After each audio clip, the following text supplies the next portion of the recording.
Hello. This is Kyle Marshaku. Nice to see you guys. And there's a Discord link to join the Discord on the YouTube description if you guys want to check it out. I'm the creator of Cinemod Fallout, Zombie Trilogy, Homestuck is Good actually, and a bunch of other stuff. And this is my stream. Hello. So today we're going to be doing something a little different. At the beginning of every stream, I try to just ramble about something that's important to me, often something I've made. But today, we're going to be just talking about a video game and the playthroughs that Kira and I, my partner and I, did in that video game. I wanted to talk about Baldur's Gate 3 today. And the reason I wanted to talk about it was because, like, if you've seen my channel, you've seen the Fallout New Vegas playthrough, the Cinemod Fallout one. Fallout New Vegas is my favorite game of all time. And Baldur's Gate 3, that's the one game that makes me kind of question that. Like, is Baldur's Gate 3 better? It's honestly really hard to say. It's at the very least number 2, so I wanted to spend some time dedicated to just talking about this game that I love. And while I talk about it, I'll just boot it up, show you guys the game. So yeah, let me just pull it up real quick.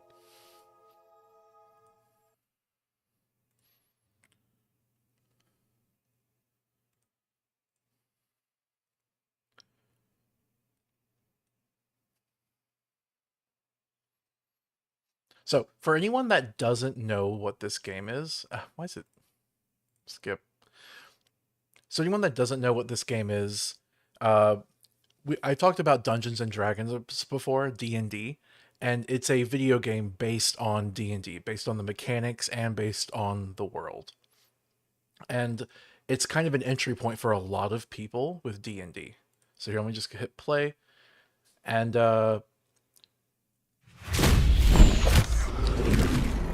it's such a good game. You might be like, well, Baldur's Gate 3, what about the first two? Look, the first two exist, but you don't really need to worry about them. Kira says, for anyone who doesn't know what this game is, what rock have you been living under? Okay, look, that may be a little fair, but I do think some people might be hesitant to try out a game that's like Baldur's Gate 3, the third entry in the game, because they're like, what about the other two? I remember this happened a lot with Fallout 3 back in the day, where people are like, well, what about Fallouts 1 and 2? The game has eclipsed its previous titles so massively. So yeah, you don't really need to know what the previous games were unless you're just really big into the lore of Baldur's Gate or the D&D world, which, I'm gonna be honest, not really that great. I'm sorry, like, I like D&D, but I don't think the lore is like a masterpiece or anything. There's good bits, and there's not so good bits. I think it'd be fun to just watch the intro cinematic. Why don't we do that? We're not going to play the whole game, but I wanted background footage for while I talk, and it starts off at the intro, so let's just watch. Let's relax.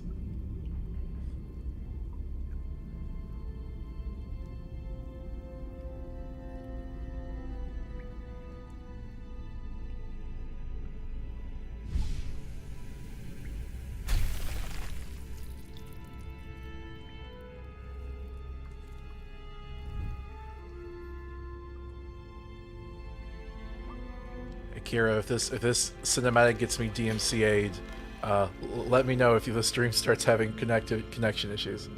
Krista says, hello.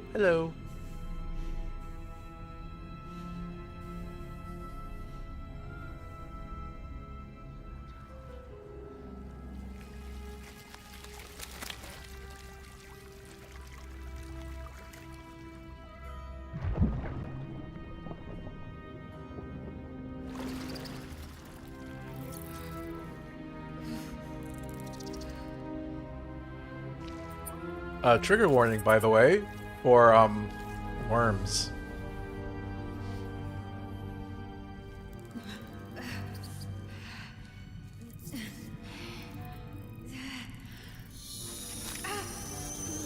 Mean worms.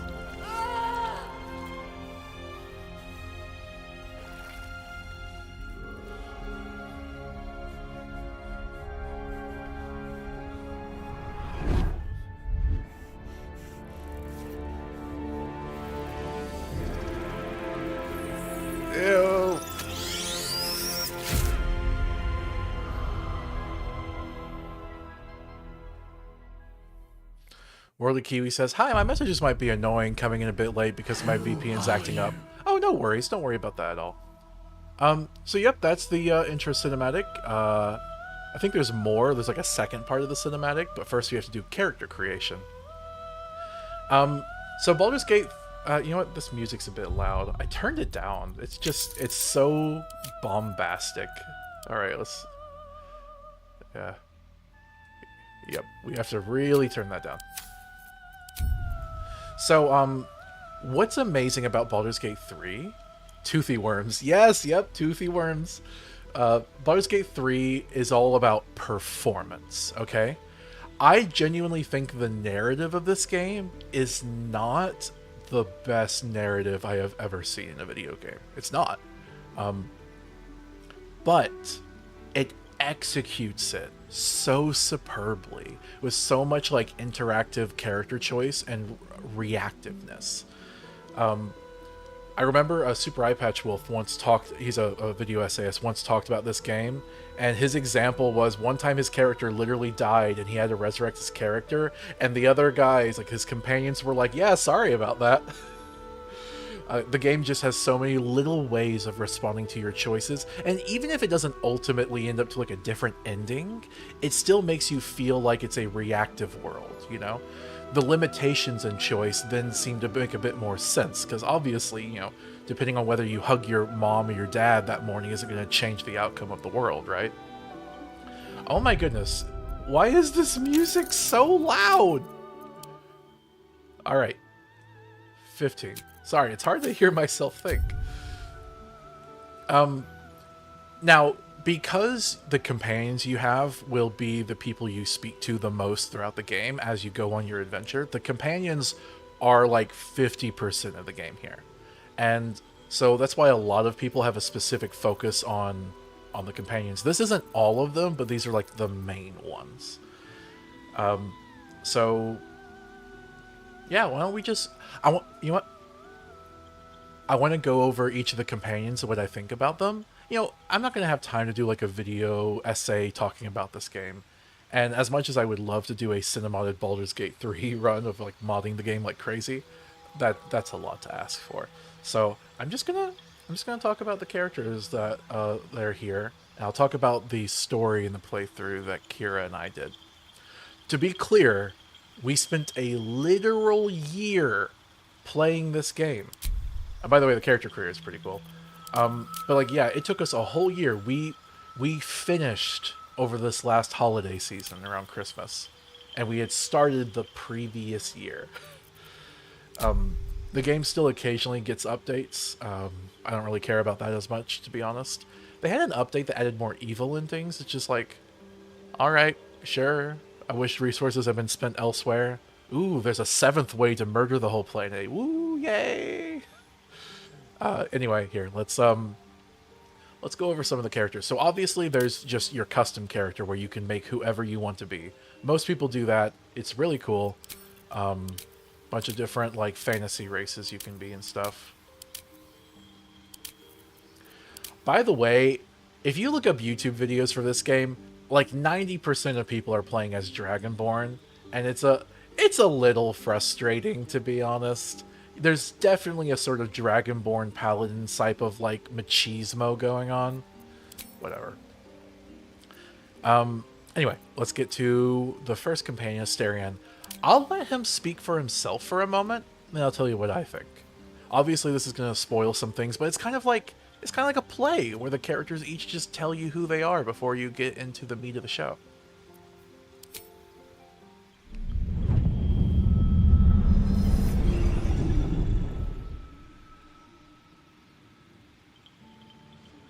Hello, darling. Don't be shy. I promise not to bite until we've been formally introduced. My name's Astarion, and I've spent a century stalking the night, hunting for pretty morsels just like you. A man called Cazador made me what I am, kept me like a pet, forced me to do his bidding. No more. The Tadpole's influence broke his dominance over me, and now I can finally pursue the one thing I've hungered for these long, dark years. Revenge. I'm going back to Baldur's Gate to track Cazador down in his lair. I'll be the last thing the bastard ever sees.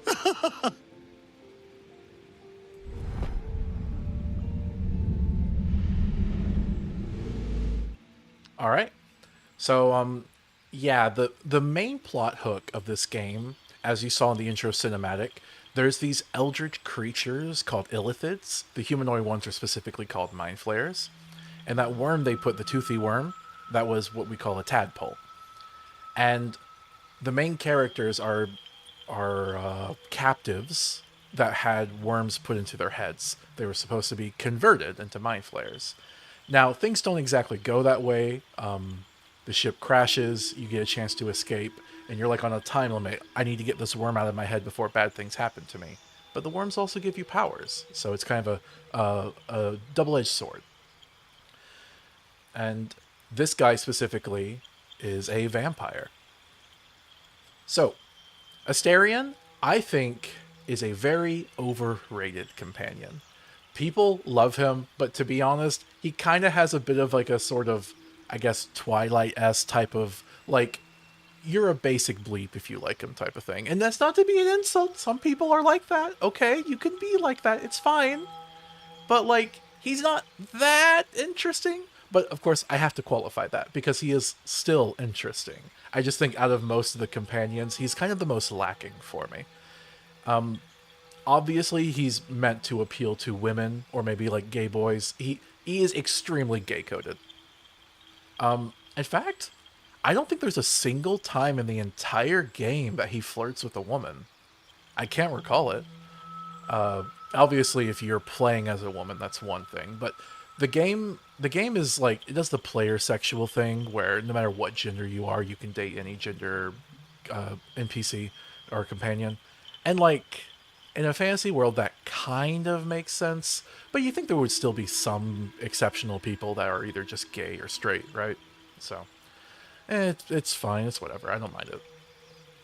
But yeah. So Asterion, I think he's actually introduced into the game in a sort of haphazard way. You start at the crash ship, and if you move left, there's the entire game world. If you move right, it's just Asterion.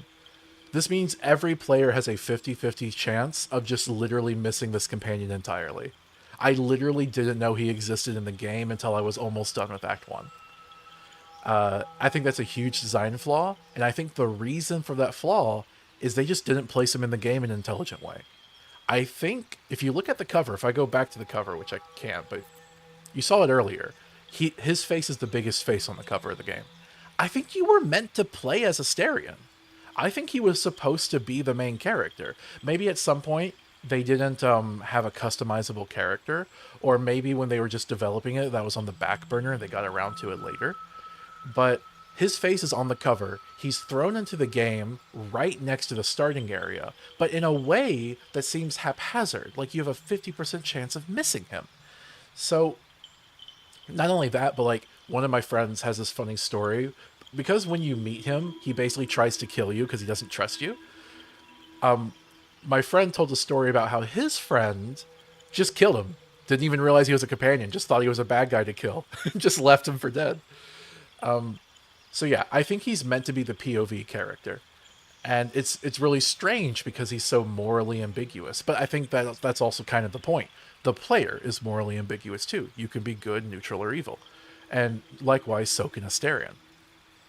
Obviously, he has kind of a more penchant towards evil in the way that he's portrayed, but it depends on the road you go down, right?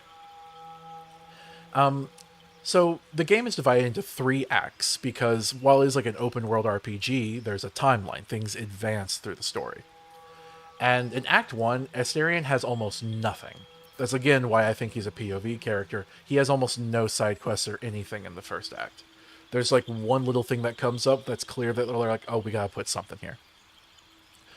But the credit I'll give him is his third act, the end of his character's story, is actually really, really cool. But I don't think I have to spoil everything, so I won't get into it. Let's just say when he eventually confronts that Cazador dude, his vampire lord, he has a choice about whether to be like him or to reject that type of philosophy. And it's really cool based on what he does. I've heard there's some controversy where people are like, why was he so evil? It's like, when you're playing the game, you could kick a puppy and he'll be like, oh yeah, that was a great choice. I loved how you kicked that puppy. He's like cartoonishly evil, but in like a way where you're like, is he actually serious? I don't know. So he's a funny comic relief character, if nothing else. All right, let's get to the next one. Lizelle.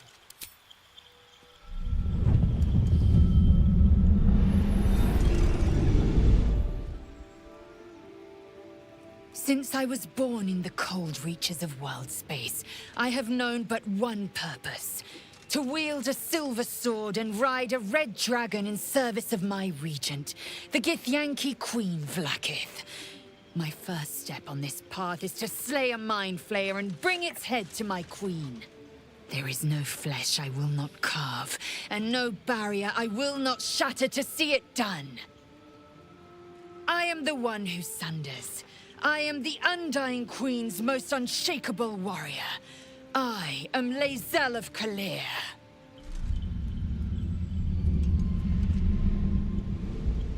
All right, and that's Lizelle. Oh, World of Kiwi says, so from what I've heard, Asterion has no early game stuff, but plentiful in late game. But Will, we haven't gotten to him yet, but whatever, is the opposite. Yes, that is true. Asterion has almost no early game, but his late game stuff is good. Asterion is an investment. You put work into Asterion and it pays off later, but it does seem like they kind of forgot about him in the first half of the story. And yeah, we'll get to Will. We'll get to Will. So Lizelle basically is fantasy alien. You know, in the context of a fantasy world, she does not come from this world. She is an alien, and her alien species, race, whatever, they're the ones that most are familiar with the Illithid eldritch threat.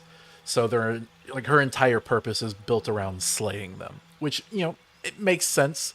It's a war, but not just a war. You find out in the lore that her alien people were actually enslaved to the Illithids at one point. So it's like a rebellious war, a revolution type of war. However, as you could tell from the way she talked, her people are fascist. Like, Vlaakith is the God Emperor, Lich Queen, whatever, and yeah, she is alien Hitler. Lizelle is a fascist soldier. Cares nothing for nothing but just impressing her hierarchy and wiping out perceived inferiors. Now, we'll get into the whole like mind flayers as a race type of thing. It's complicated, but from her perspective, it doesn't matter. She sees them as inferiors. Lizelle is actually really interesting though, because they do basically like you should honestly think of her as alien SS officer or Nazi or whatever. But just like I think with like real human beings, they can change, right? Over the course of the game, you can show her, I don't know, error of her ways is not necessarily right, but you can show her that her hierarchy is a lie, that her entire fundamental view of society has been fed to her through propaganda. And honestly, like, she starts off really terrible, but she ends up becoming, I think, one of the most compelling characters in the entire game, because she kind of has that sort of like complexity of once having been a fascist, a really terrible person, and knowing now how much more to the world there is. It's really cool. The only thing I'll say is that it's kind of obvious that her God Queen Vlaakith is horrible, evil Hitler. Like, it's kind of obvious to everyone except for her. To the point that, like, the ending she gets, if you get the one where she serves Vlaakith and doesn't, like, reject her ways, you kind of asked for the worst ending. You have to kind of go out of your way to get the bad ending, to be honest. But the good one is so good that I'm willing to overlook that. All right, let's get to Gale.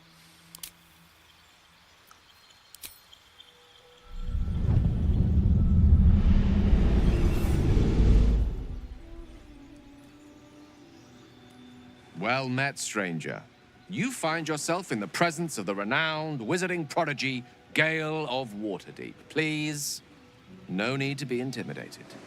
My virtuosic talents once caught the eye of the goddess of magic herself, Mystra, who named me her chosen, and her lover. Thanks to a slight miscalculation on my part, that relationship eventually soured, as did the greatest of my powers. Now I'm merely a humble wizard on the road to redemption. Unless I can find the path to something greater.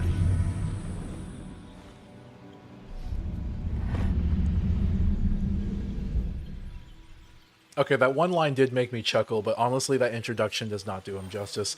Gale is my favorite man of the group. Out of all of the men, I think he is the most interesting one. I love him. I also hate him, but for different reasons. So, Gale is hubris incarnate. Like, I don't know, I feel like even the word arrogance is not appropriate because he is just kind of that good. So it's not really arrogance, but it is hubris, you know? He is self-confident to a fault. He mentioned being a chosen of Mystra. So basically there's a whole pantheon of gods, right? And you can be a chosen, which is basically you are the mortal warrior that fights on behalf of this god. You are their favorite, basically. Now, if it's an evil god, that can be really bad. A chosen might be a very deadly, dangerous foe. But Mystra is the goddess of magic. She's relatively nice. So he's the lover boy. And the divorced lover boy, I should say. And his story is really cool because you could feed into his delusions. You can feed into how much he thinks of himself, or you can try to like steer him away to have him kind of be humbler. But the problem is just he is actually really talented. So it's actually kind of hard to make him humble. He has this whole idea that the gods lord over us and that divinity should be shared by everyone. And, you know, spoiler, but like that's not something he's ever able to actually obtain. Even if he gets like really, really powerful, it feels like his ambition is literally impossible. Or so close to it, it might as well be. And there's a question of, is that really his ambition? Does he really care about giving divinity to everyone? Or does he just want it for himself? Yeah. Anyway, Gale is interesting. Let's go on now to Shadowheart, who, let's be real, is basically the waifu of the game. That's how everyone treats her. She's the pretty white goth romanceable companion, so. But there's more depth to her than that. Let's see. You need a guardian. Oh crap, nope. Choose one. Sorry, I accidentally hit proceed. My bad.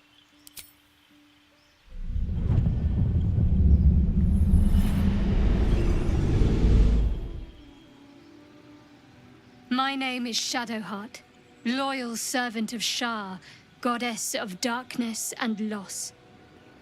There is little more I can tell you than that.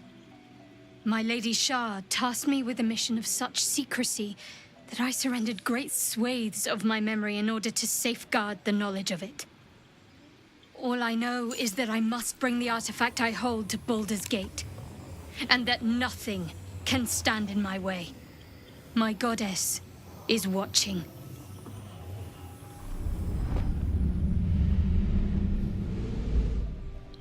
So she's the religious cleric character, obviously, and that object she has is kind of the MacGuffin of the story, but I do think it's well executed. It's kind of like in New Vegas, you're a courier, you're delivering a package. That's the package you're delivering here. Interesting how these tropes reappear, right? Anyway, so yeah, she worships Shar, the goddess of darkness. And you might think like, oh, that's maybe an evil god, maybe. When I was playing it, I first was trying to romance her just because, you know, she seemed cool and it seemed easier than romancing Lizelle, right? You get Lizelle and Shadowheart at the beginning. Anyway, I was getting to know her and she seemed interesting. She seemed nice. She did bring up doing a crusade a few times. Like, she would talk about her goddess, like, okay, you know what, shadow is not necessarily bad, darkness is not necessarily bad, and she would talk about what they mean to her, and I would believe her. I'd be like, oh, this sounds very meaningful to her. Yeah, maybe without darkness there can't be light. Maybe there's a balance here. Maybe there's a good thing. Wait, you want to do how many crusades? You want to do what to non-believers? Okay, and yeah, she's not a good person. She's not. And Shar, her goddess, is genuinely, definitively bad and evil. I remember there was one time later on in the game where you went to a pub and you could go do like a comedy act. And I made a joke in the game about like the gods of murder and death being evil and like ha ha ha making fun of them. And I got booed at. And like after I got booed at, one of the guys is like, come on, man, don't joke about religion. And I'm like, it's the god of murder. I think it's fine to make a joke at that religion's expense. But all right, so that's Shadowheart. Obviously, like with Zell, you can like try to get her to abandon her religion and change her ways. It might sound like I'm saying most of the characters are kind of evil and you can make them good. And I think there is a sort of through line to that. That is a preponderance of what happens. It's not the only thing that happens, though. Like, you get the feeling that she doesn't realize it because of the whole amnesia thing, but she was never fully on board with this whole Goddess of Darkness stuff. All right, next we have Will, Prince Charming.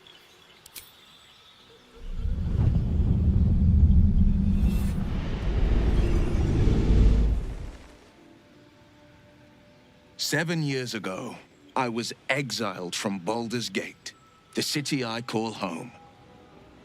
My name is Will, but the people of the Sword Coast call me the Blade of Frontiers, champion of the meek, defender of the innocent. The truth isn't quite so simple, but they're right about one thing. I hunt monsters, and I always catch my prey. My latest target is a devil, and I'm right on her tail. Once I'm through with her, she'll never escape the fires of the first hell."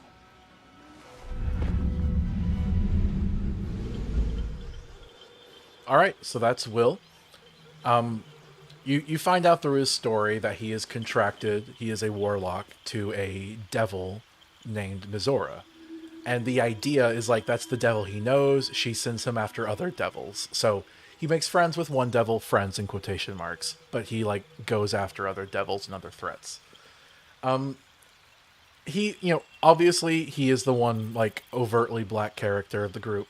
And I feel like I should acknowledge that and say some stuff about like the racial politics, but to be honest, I don't really think there's much to be said here. I've seen some people call it woke and, they're probably racist, People talk about DEI and whatnot, and honestly, I'm just going to be real. DEI is just the new N-word. So I don't really have anything to say about that. Now, some people have said, like, his depiction is, like, problematic. I really don't think so. You might be able to point out some, like, specific issues, but I really don't think there's anything serious to be said there, so I'm going to just move on from the racial topic. Generally, I think he's a pretty good character as far as the companions go, but as a person, his personality, I hate him. I hate him so much.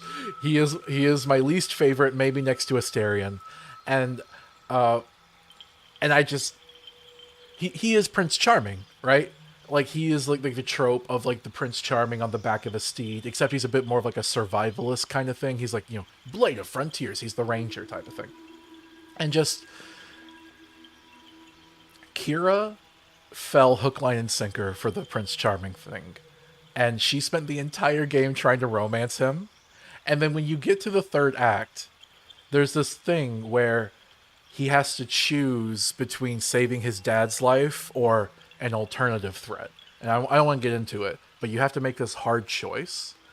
And, we chose what seemed like it made sense. We chose to let the dad go. He was already, like, lobotomized anyway. So the dad died. It was sad, but, tried to pick up and move on with his life. She was dating Will. And Will then goes to this romantic cutscene, And this game has sex scenes, by the way. This game just has straight up sex scenes. So she's thinking, oh, are we finally going to do it? Are we going to do the deed? She hadn't been able to do it all game while my character was just romping around in the hay all the time. And so she finally gets to this romantic cutscene with Will, and he breaks up with her. He breaks up with her. And he specifically cites as his reason that it's because his daddy died. Like, well, I don't have my dad anymore, so I need to prepare myself for governance. I need to be able to take over Baldur's Gate. And it's like, bleep you, man. Bleep you. She spent the whole game romancing him just for him to break up with her because his daddy died. I will never forgive that. I will not forgive that. He broke my wife's heart, and he is dead to me. He is dead. You got that? That's what I have to say about Will. Moving on to Karlach.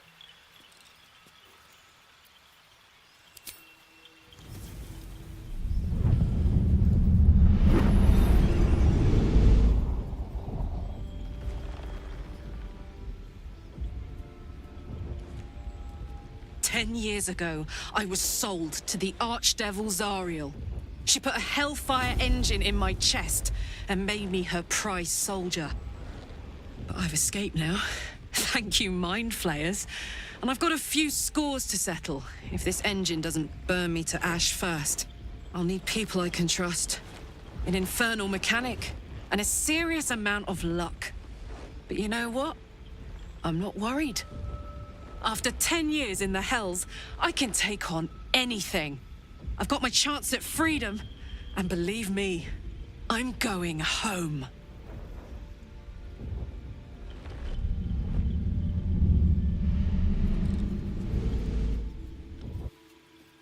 Kira said thank you for the rant in her defense. You're welcome, sweetie. So, that's Karlach.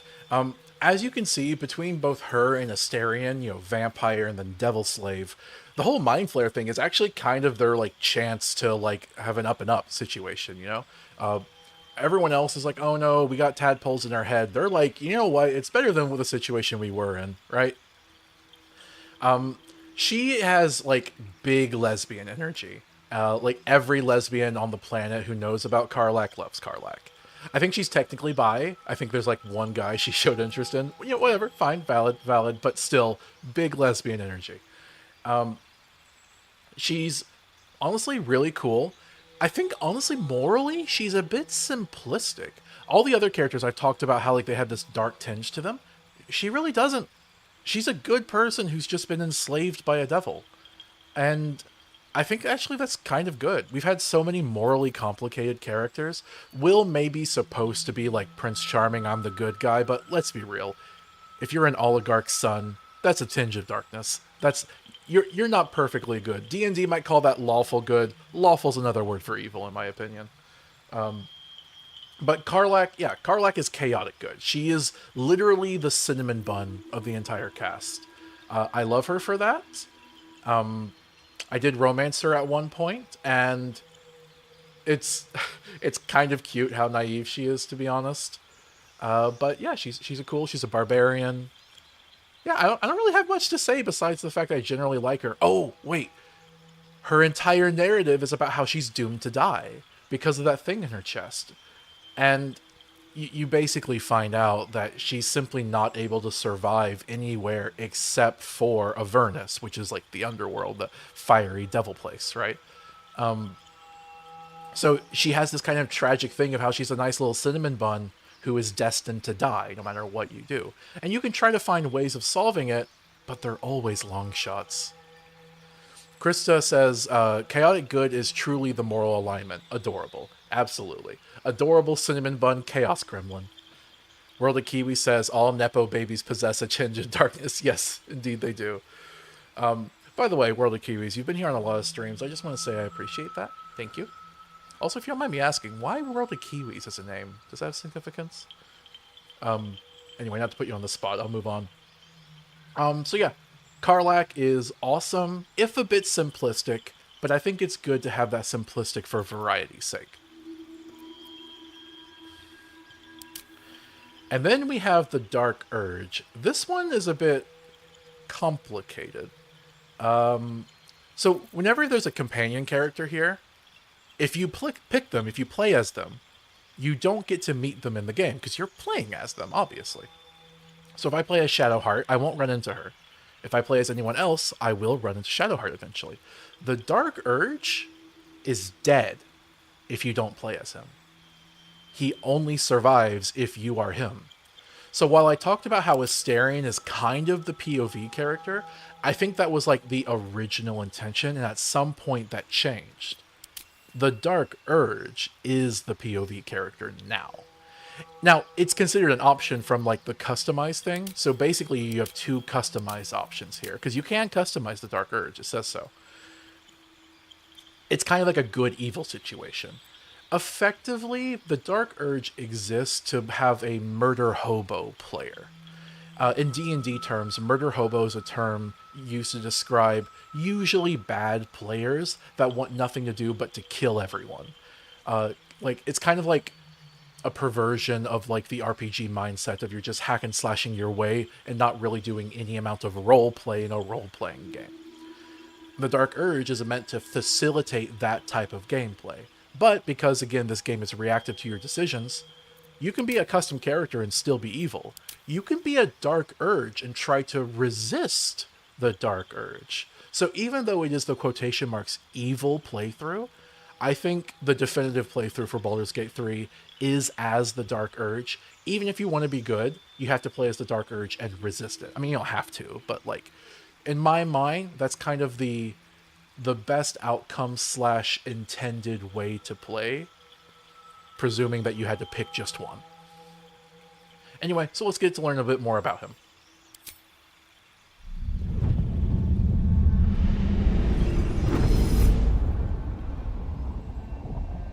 My rancid blood whispers to me, kill, kill, and kill again.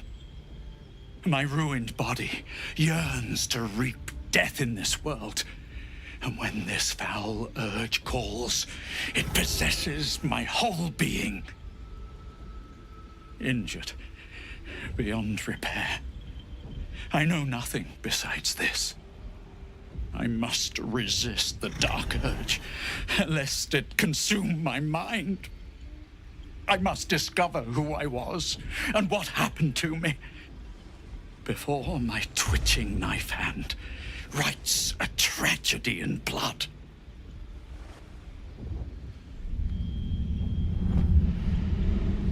All right, so that's the Dark Urge.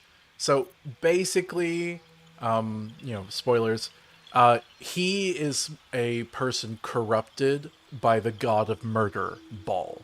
He's not a chosen. There is a chosen, Baal's favorite, but Baal basically has a lot of eggs in many baskets. He is what's called a Baal spawn. He has a predilection towards murder. And as you can see in that intro, he's already in the process of like trying to resist it. You can keep that going, or you could fall into the temptation and get like some of the most evil endings imaginable if you want to be a super edgy murder lord or whatever. But I think the Dark Urge is actually pretty compelling if you resist those temptations. There's a whole bunch of scenes that only he gets, and it feels a bit more rewarding, kind of, to be a good person when it's actually really hard and there's something inside you pulling you towards evil. I think there's just something really compelling there morally. Worldly Kiwi says, don't know why I picked that. Think it related to the Kiwi bird after listening to Kiwi by Atolls. I'm not aware of the song, but alright, cool.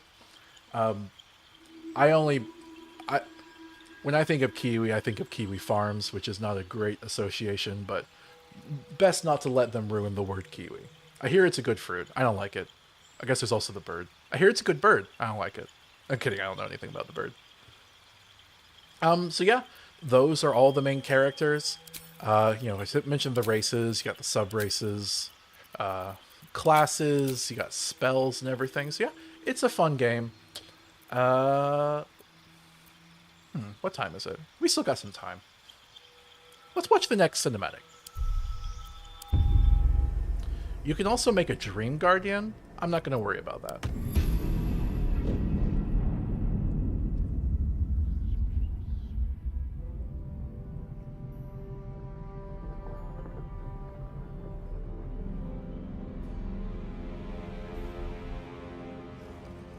Now there's an interesting thing. Why is there another dead mind flayer there?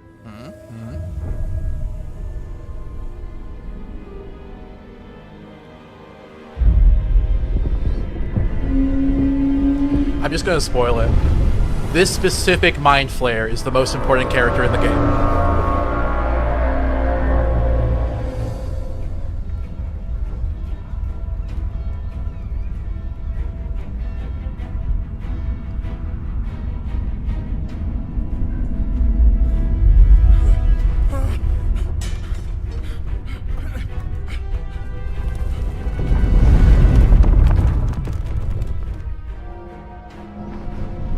So cool.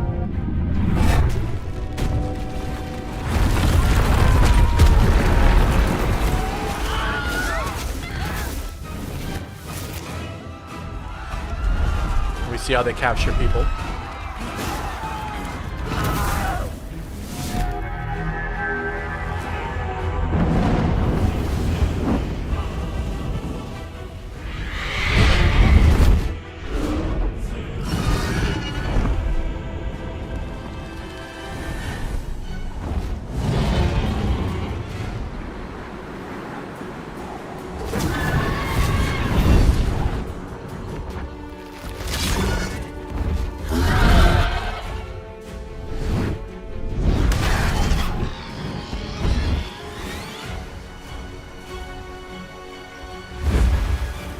Remember those alien people I mentioned? Those are the ones riding the dragons, fighting the Illithins.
Welcome to Bleed!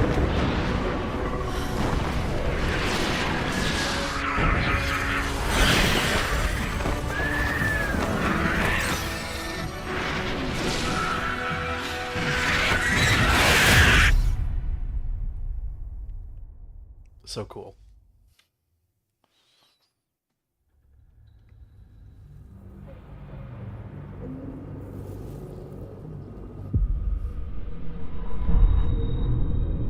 Okay, now we get to actual like in-game footage rather than pre-rendered cutscenes.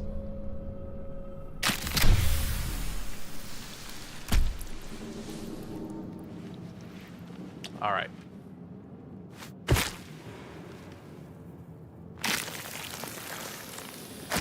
The blood in that pounding how you ended. You have nothing in your skull. Time to get out of here.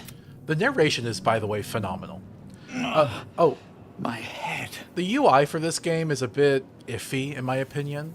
It does everything it needs to do. It's very functional, but it could have been, I think, laid out in a much better way. There's a lot of UI mods that try to address that. But there's only so much you can do with mods. So, yeah. Alright. This is, I think, pretty good for this game. I am going to talk about some other stuff related to the game. One moment. I just get out of the game. All right. I'm going to pull up an image. Nope. BG3. So I mentioned that Mind Flare, right? So the Emperor is the most important Mind Flare character in the game. Google Images fails me. Sure, that image will work. So, in the game, you find this Mind Flare. They're called the Emperor. And the idea is they're kind of the one good Mind Flare. Not literally, there's like 2 other good ones, but he's the one that comes to help you. He promises to solve your tadpole issue and to help defeat the evil people that have been manipulating everyone from the beginning of the game. And he's really fascinating because I think he's the most evil character to have ever been written. But he's also not evil at the same time. I know I keep having these contradictory statements, but like it's complex. So I think, this gets into spoilers, of course. The Emperor, oh, I should turn on some music. Hold on. The Emperor is amoral. The Emperor does not care about morality. Why is the music not playing? Oh, there we go. It's very quiet. Hold on.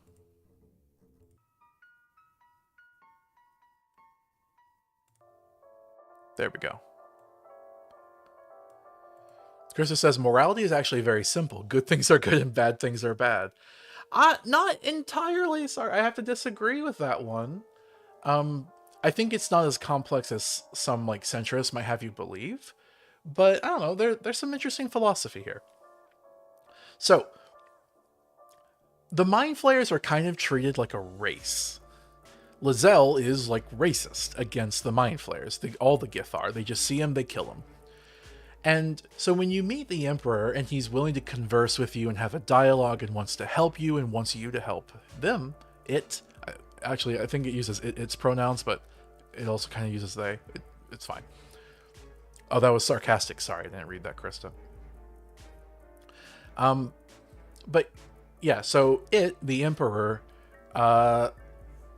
you're supposed to treat it like an ally. Like, it may be of a different species, different flesh, different race, whatever you want to call it, but it is sentient. It is human-esque anyway.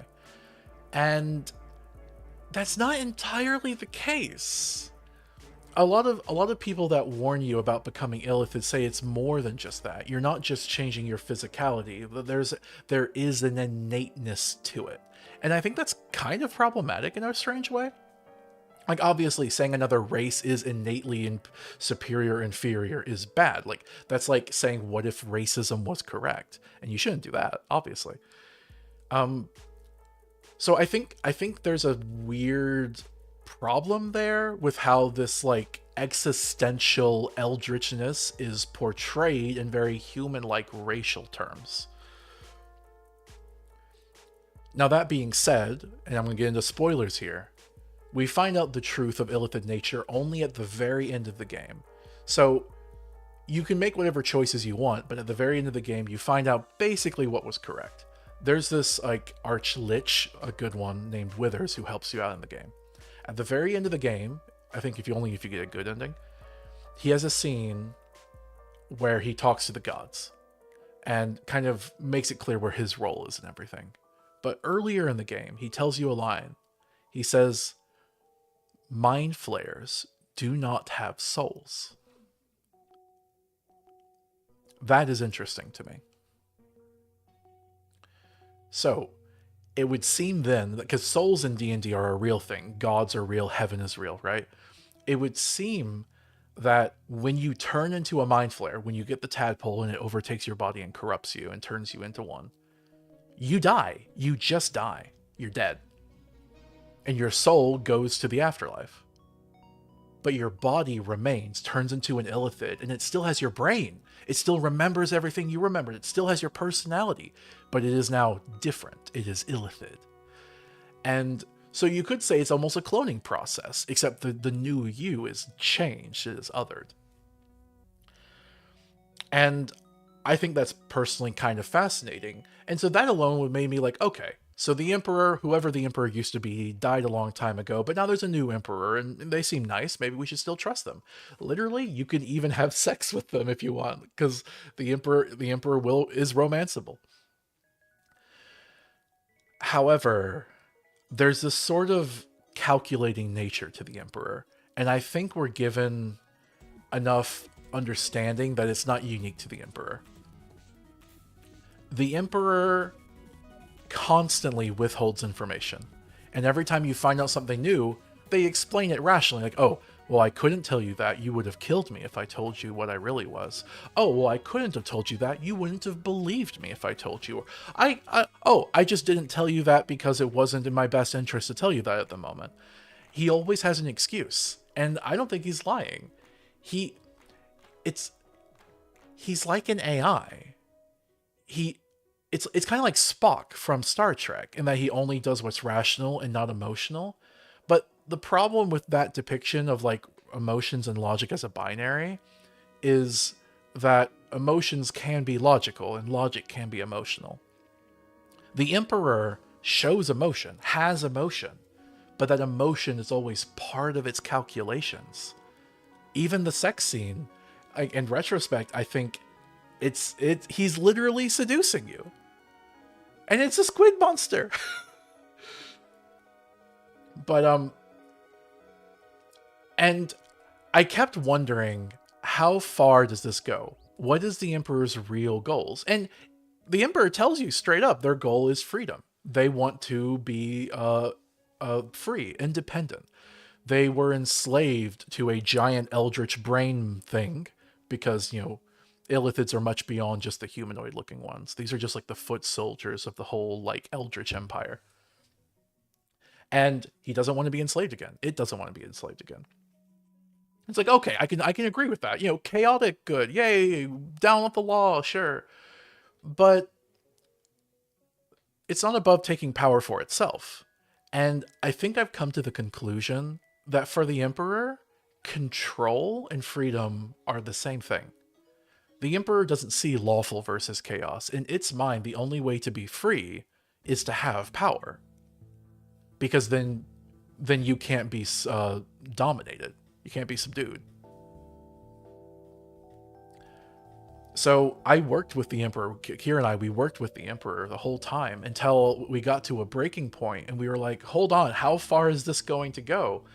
It just seems like you want power, and we had to betray them.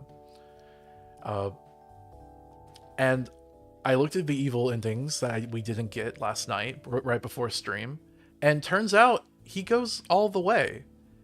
If you let him, he will be the Emperor over the entire Illithid Empire. He will go to war and do genocide. And it justifies it because it's all in the name of its own survival. And it just made me feel duped, There's a lot of people that hate the Emperor because the Emperor basically manipulates the player.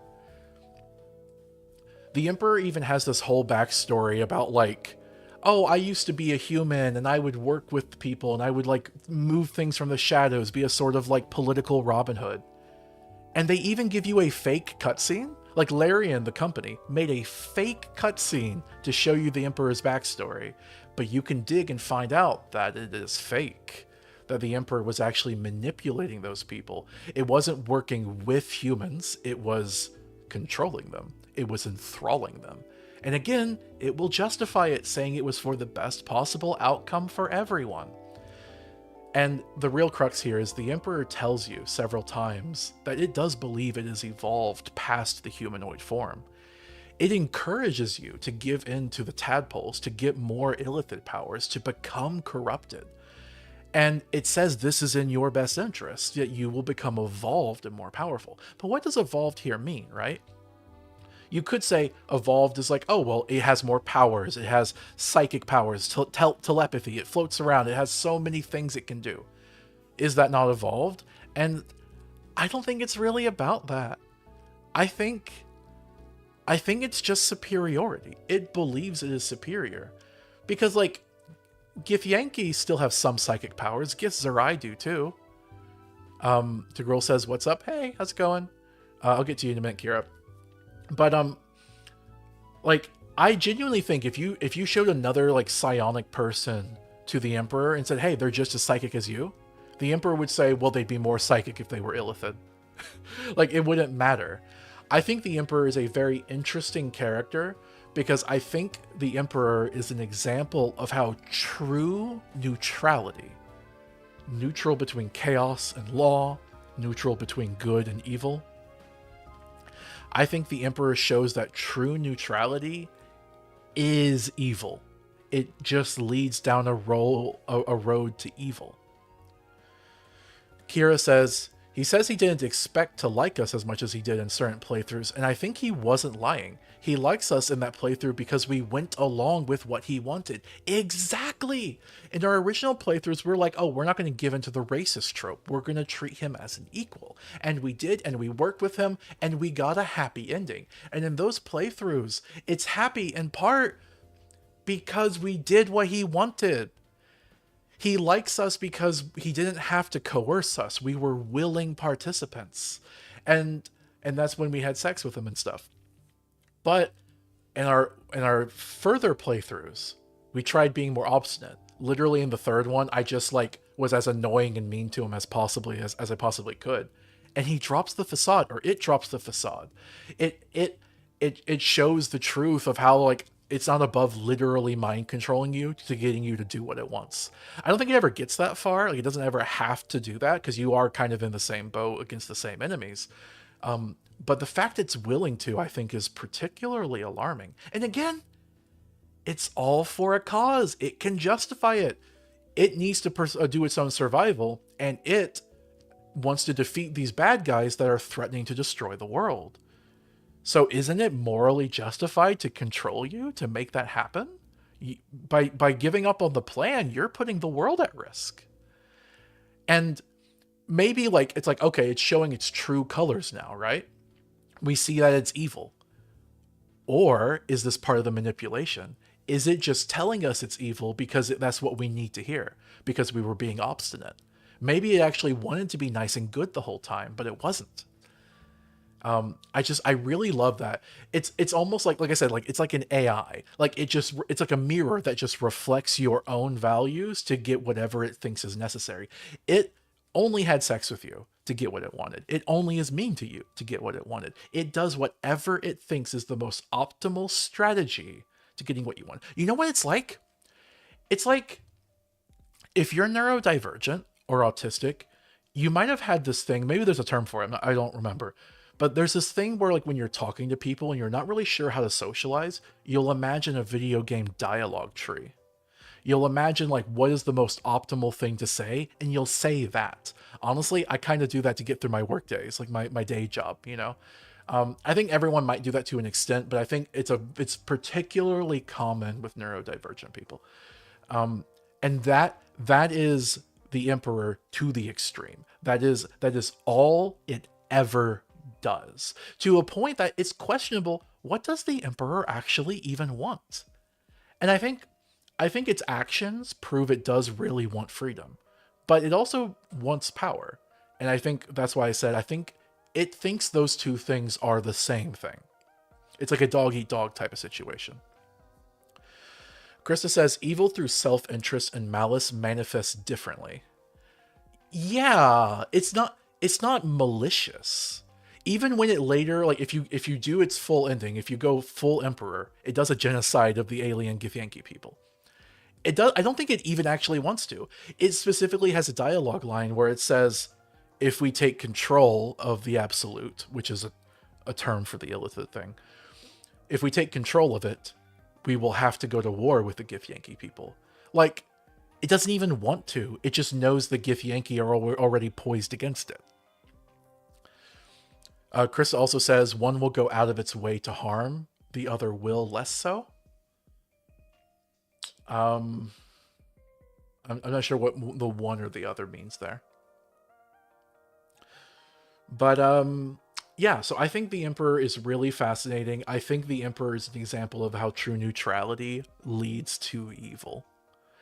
And in a way, I think the Emperor kind of disproves the entire alignment chart of D&D, and I love it. I love it for that.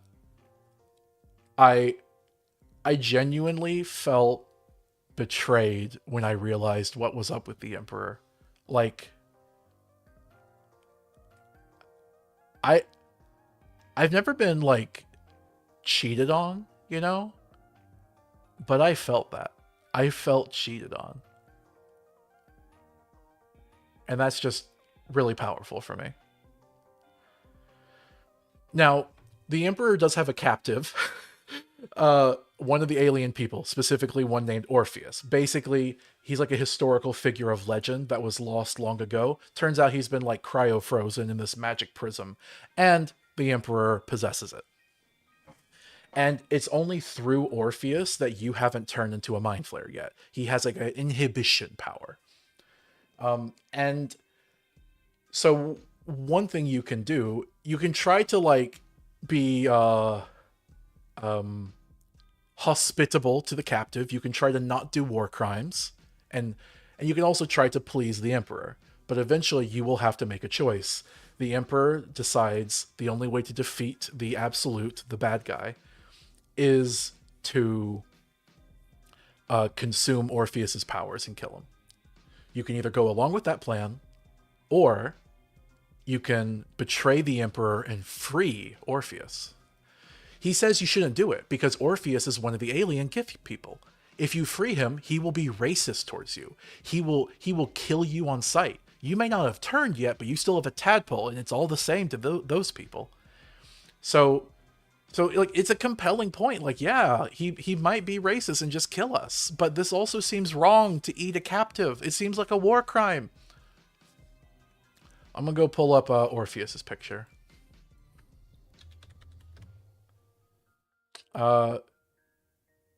Yeah, see here, you can see him being captive here. But the really cool thing is, if you free him, you find out the Emperor was wrong. He is kind of racist, or you know, it's not entirely race. It's an existential thing, right? He hates illithids. He thinks illithids are existential threats, and you, being part illithid, he hates you. But he's also a pragmatist, and most importantly, he's human, or not really human, but he's like emotional. He has empathy. And though he doesn't like you, he will work with you. The Emperor was wrong to discount him. And you might think like, well, maybe the Emperor was lying, and you know, maybe it's entirely possible. We'll never know for sure. But I believe the Emperor. I don't believe the Emperor I don't believe the Emperor lies unless there's a reason to lie. The Emperor has a reason for everything. Orpheus was just a better person than the Emperor thought he would be. Kira says he's willing to do whatever needs to be done to save his people from Vlaakith. Yes, because Orpheus is a good. He is not a fascist. He will overthrow the fascist empire if given the chance. So yeah, I just think that's really cool. And we ended up in our first playthrough, we sided with Orpheus, we betrayed the Emperor, and the Emperor is such a B-word about it, to be honest. The Emperor just shrugs and goes, okay, well, we're doomed then. I guess I'll go join the bad guys so I don't die. Because again, they only care about their own survival. Anyway, if you side with Orpheus, someone has to become a Mind Flayer. You can only win if you have at least one Mind Flayer on your side. You can turn into the Mind Flayer. You can do that. There's also companions that can turn into it. But if no one else is willing to, then Orpheus has to. And despite the fact that he supposedly hates illithids and was racist against illithids or whatever, we find out just how wrong the Emperor was. He is willing to become illithid. He is willing to do what's right. He is willing to sacrifice his perceived own humanity, his soul, his literal soul, to do what's right. The Emperor was so wrong. And so in our first playthrough, we did what we felt was the right thing to do. We played completely blind, and we just tried to do what we could. And so I have here some screenshots of our characters from our playthroughs. We did 3 playthroughs in total. The first playthrough, like I was saying, it was completely blind. Now, look, I want to show the characters, but warning, I had a tendency to play as pretty ladies. And look, okay? I stopped making excuses a long time ago, okay? So here is my original character, Nyx. She is a drow, a dark elf. You might thought I would have played as a tiefling, but someone took the tiefling character, Kira. We didn't want to both be tieflings. So yeah, I decided to play as a drow, which actually turned out to be really cool because drow are aligned with the bad guys. So by being a good drow, it gave me like access to other places I normally wouldn't have gotten. So I tried to do like a bit of like a little bimbo thing with cotton candy hair. And she was a sorcerer druid combination, which I thought was a really fun combination. It's not like min-max optimized or whatever, but it's really fun. I would cast wild magic spells and stuff, and then I would turn into an animal while still having concentration on the magic. So I'd be doing spells and fighting as beasts. It was cool. I liked it. Here is Kira's character, and her name was Xena. And she was a tiefling wizard because Kira always plays as the squishiest magic users imaginable. I had to revive her so many times. Anyway, very cute tiefling. Kira says, reminder, I got hurry to take a break. Yeah, I know. I'm getting there. So in this first playthrough, we didn't 100% everything, so there were a number of quests we didn't get, but I think genuinely we got a pretty good ending, pretty satisfying. There is a character, a companion called Minthara. We didn't even realize she was a companion. We killed her, kind of like I talked about with Asterion earlier. Krista says, who needs strength when fireball? Yep, that's Kira's language. You're talking her language. All right. So our second playthrough, kind of like the Undertale, like pacifist route, we basically went and played the entire game again, but this time trying to 100% it and get the maximum good possible ending. With one exception. We tried to do routes we hadn't seen before. The main one was Orpheus. We didn't think siding with the Emperor was going to be an evil thing to do, so we decided to side with the Emperor and see what that was going to be. It's still kind of a maximal good ending, but in retrospect, siding with the Emperor is not it. It is kind of crazy, though. If you side with the Emperor and do all the good things, the Emperor does defeat the bad guy, and it's like, all right, good job, we defeated the bad guy. And then the Emperor's like, all right, I have nothing here now, bye. And just leaves. And you really get the impression of like, oh no, what's he gonna do now? Oh no. Anyway, so here's my character. Again, pretty lady. No more comment on that. We played with a bunch of mods this time around, so I have a modded outfit here. The color dye system in Baldur's Gate 3 is really crappy, by the way. You can change the color of outfits, but it's extremely unintuitive.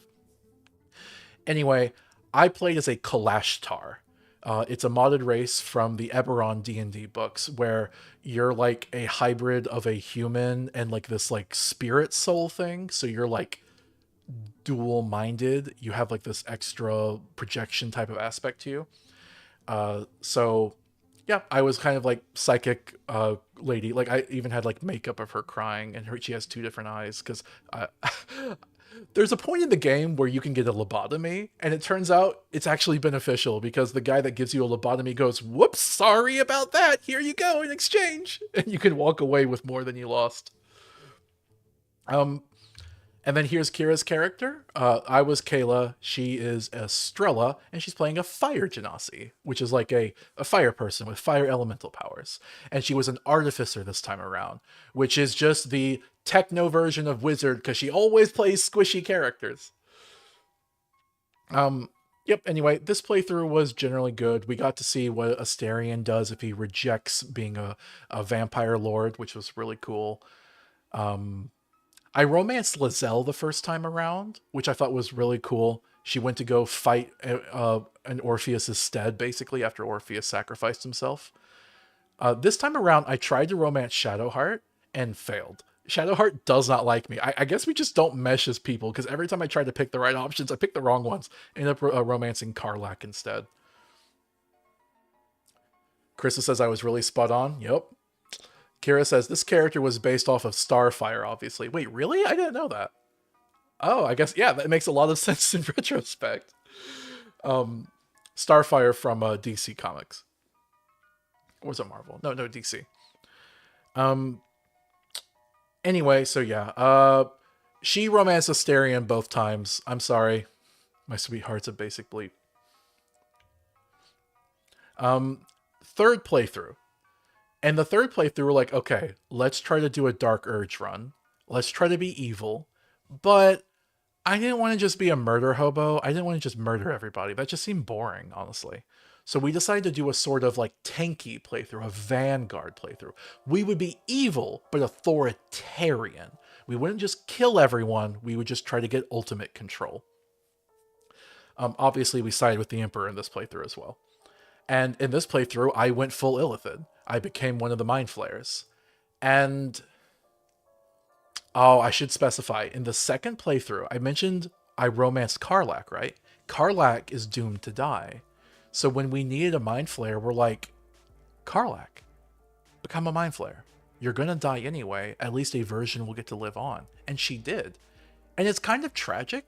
When she becomes a Mind Flayer, she tries to... you have to eat human brains to survive. That's the only thing Mind Flayers can eat. She tries to be responsible about it. Only eat the brains of consenting people who are going to die anyway. Which means she's always starving. And she says she's happy as a Mind Flayer. Like it's tough, but she's like pushing through. She's trekking on. But I found out she was lying. Because when you play as a Mind Flayer, you have dialogue options that constantly make you think about consuming the brains of everyone you meet.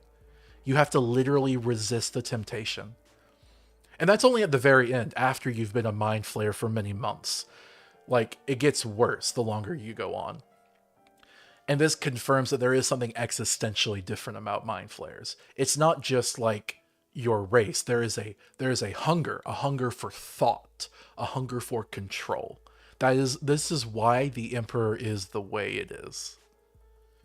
It makes it seem like good Mind Flayers are either impossible or they're just a temporary aberration.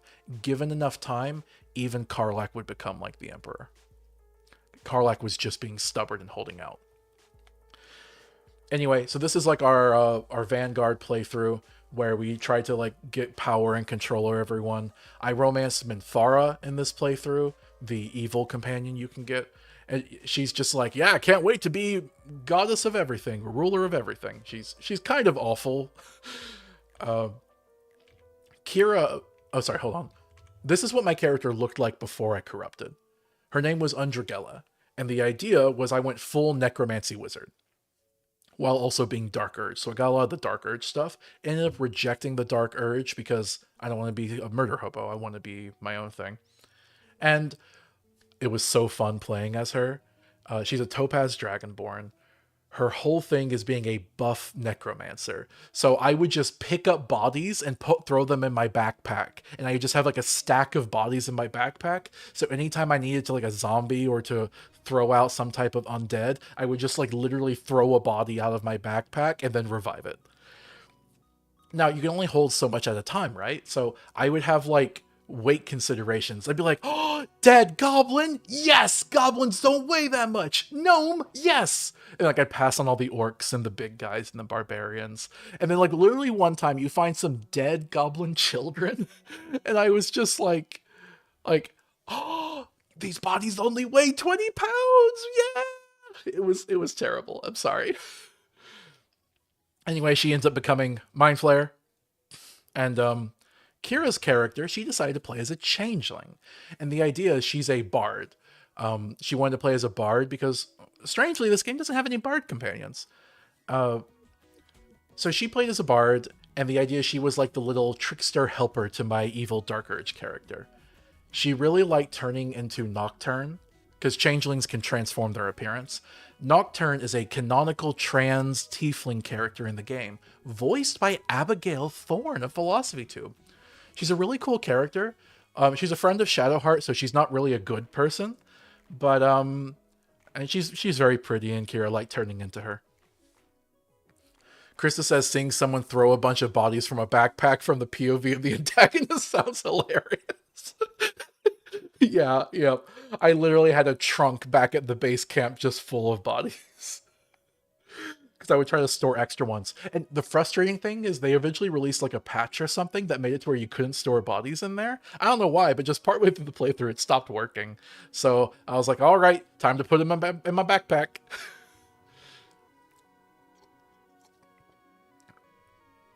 Skeletons were also handy for that reason. If you could find a whole skeleton, you could throw in your backpack. Anyway, so that's all the images I have. This third playthrough was interesting to try to see some more information the other side of the coin, but obviously it was a pretty bad ending for everybody. Like, literally my character was like joking with Minthara at the very end of the game when we're at this like picnic area. And Minthara's like, yeah, you want to poison everyone here? That'd be so funny. And if you respond with like, wait, are you serious? She's like, no, honey, it'd be a waste of poison. She's terrible. Also, this here is Jaheira, another companion that you can unlock. She's not one of the first ones you get. She's a reference to the previous Baldur's Gate games. She's kind of like the one continuity character. But she'll kind of just go along with you no matter what you do. It's interesting. She's definitely a good character, but if you become evil, she'll still work with you as a sort of like tactic to try to minimize the harm you do. It's interesting. So yeah, that's pretty much it. The only thing I wanted to say, let's see, anything about companions, Will, Asterion, Shadowheart. Now, I feel like I've already said most of things. I guess Gale, spoiler alert, in our evil ending, Gale legit became a god. If you feed into his hubris, if you give him everything he wants, he eventually finds out how to ascend to godhood. And he becomes literally like the god of hubris. He calls it god of ambition, but come on, we know what's really up.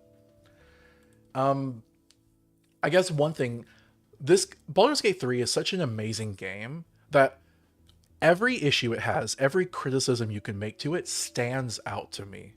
Because the game is so amazing and has so relatively few flaws, or at least the scope of the goodness outcrowds the badness, that I just really notice them. And so I think it's a very interesting game to talk about its flaws because of that reason. And one of the top flaws for me is that a lot of people said Baldur's Gate 3 was a game very supportive of polyamory. This is not true. Honestly, tantamount to a lie, in my opinion. The game is not pro-polyamory. The game specifically has checks to prevent it. Now, there is a kernel of truth to this. There is one companion character you can get, Halsin. He is polyamorous. He doesn't mind sharing partners. But he is the only one. A game with one polyamorous character is not a game of polyamory. Now, you can sleep around. You can do a playthrough sleeping with multiple people. But they get mad if you do that. In my first playthrough, I tried to romance both Lizelle and Shadowheart, and they eventually confronted me and made me choose. I ended up choosing Lizelle. You can find like a way to like, okay, maybe you're dating Asterion, and Asterion does want to be monogamous, but then you also date Halsin, and he's the poly one, and he's willing to share you with Asterion. If you talk to Asterion, Asterion's just like, whatever, I guess. He's not thrilled about it. He just won't stop you. You might say like, okay, well, that's a way you can get a polyamorous relationship. You can get Asterion and Halsin. I don't think that really counts as polyamory, in my opinion. Kira says Gale and Will made her choose too. Yep, exactly. I don't think this is really polyamory. Asterion isn't polyamorous. He's just kind of like tolerating an affair. I think that's the big problem. A lot of people think of affairs as polyamory because they don't really understand what polyamory is. Polyamory is supposed to be when you have an understanding with your partners that you're able to have other partners. You don't just have one. Sometimes this can be in a triad or polycule situation where everyone's dating each other. And sometimes this can just be a sprawling web of love. It's not just sleeping around. And that's, I think, what really frustrates me about it. And I understand, like, some endings are kind of mutually exclusive based off of who you're romancing a little bit narratively. But for the most part, I really don't think these checks needed to exist. I think they could have just let you be polyamorous. I think it's particularly insulting to me to hear people rave about this game being polyamorous, being very poly friendly, and then just constantly throughout the game being robbed of that opportunity. Like, I saw one article when they were praising the game. They said, not everyone is polyamorous, but that's just realistic. That's part of what it really means to be poly. It's a very realistic depiction of polyamory, because in the real world, everyone has their arbitrary preferences. It's not literally just everyone dating everyone all the time. And I feel like that's very disassociated from what the game actually does, which is no one dates anyone all of the time. Like, the game forces you and pushes you so much to just dating one person. And while there might be exceptional cases like Halcyon, it is the vast minority, the extreme minority. Most people, I'd say 95% of people playing the game dated one person, because that's all the game would let them do. And if they tried to, the game stopped them. I remember in the third playthrough, I was dating Lizelle and Minthara. I was hoping maybe Minthara would be a similar exception. But literally, I did the scene with Minthara, and then Lizelle came to confront me saying, oh, you slept with Minthara? And then it just cut. I literally didn't get an option to like say anything. And I looked it up. I was supposed to. The game straight up glitched. Whenever you have this choice, like Kira saying she had to choose between Gale and Will, I chose between Lizelle and Shadowheart, you basically get a choice of who you want to be. If you do kind of philander a bit, you have that option. The game straight up glitched and didn't give me the option with Lizelle and Minthara. So I was just like, shrug, guess I'm with Minthara, I guess. So much for Lizelle. Oh, I was going to mention, by the way, if you do the Vlaakith ending for Lizelle, she just dies. Vlaakith literally just eats her. Like, the game told you a million times, don't trust this lady. Don't trust her. Why are you doing this? And there's this horrifying scene at the end where Lizelle goes to meet her, and Lizelle's like a little Hitler Youth prep school kid. Just like, oh, I'm so glad to meet my queen. And then the look, and Lizelle just cowers, and that's the last time you ever see her. Anyway, I wanted to throw that in there. Polyamory bit. Didn't like that. I know there's been mods that try to lift it, but in my experience, the mods were janky. So maybe there's a good polyamory mod now, but there wasn't when we were playing. I hope that gets fixed, to be honest, because I think an unrealistic scenario where everyone dates everyone is preferable, more representative, and more queer friendly than a scenario where no one dates anyone, but one guy is kind of poly. Krista says, imagine using that reasoning to make 95% of characters straight and saying the game had exceptional gay rep. Exactly. And you know what? You could make that argument. I don't know the actual percentage of queer people. I think it's more than 5%, honestly. I think it's a bigger number than that. But say it was 5%, a minority, right? If you use that to only have 5% of gay people in this like fantasy world, people would balk at that. That makes no sense. That's why I'm kind of fine with the idea of everyone being bi by default, because it's a fantasy world where maybe like heteronormativity just doesn't exist, or at least is less strong. Again, I think it would have been preferable to have characters have their individual preferences. I cannot believe Astarion would ever date like a tough big dude or whatnot. Well, actually, no, hold on. No, sorry, not Astarion. I could not believe that Karlach would date a dude until I saw that she actually dated a dude at one point in her backstory. That kind of blindsided me. But like the way she's designed, the way she acts, lesbian energy, I'm telling you. And also Krista says, by that I mean the game won't let you get into gay relationships with 95% of characters. Yeah, I think that's fair. Yeah, so I think that's pretty much most of what I had to say about this. Thank you guys for listening to me ramble about this game. I couldn't make a video essay about it, but I could at least talk about it for a while. There's so much cool stuff about this game. And like I said, I love talking about the problems of the media I enjoy, because I feel like if we identify the problems, we can really learn what works and what doesn't work. Also, shout out, this game has great controller support. You wouldn't think so from the complaints of the UI, but it's very functional. All right. Well, I'm gonna go on break now. I'll just be back. I'll be like 5 minutes. I'm gonna load up Minecraft while I'm going to the bathroom. Minecraft takes 5 minutes to load with all the mods we have. We'll be back, and Kira and I will be playing Minecraft. So be right back. See you guys in a minute.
Alright, hello.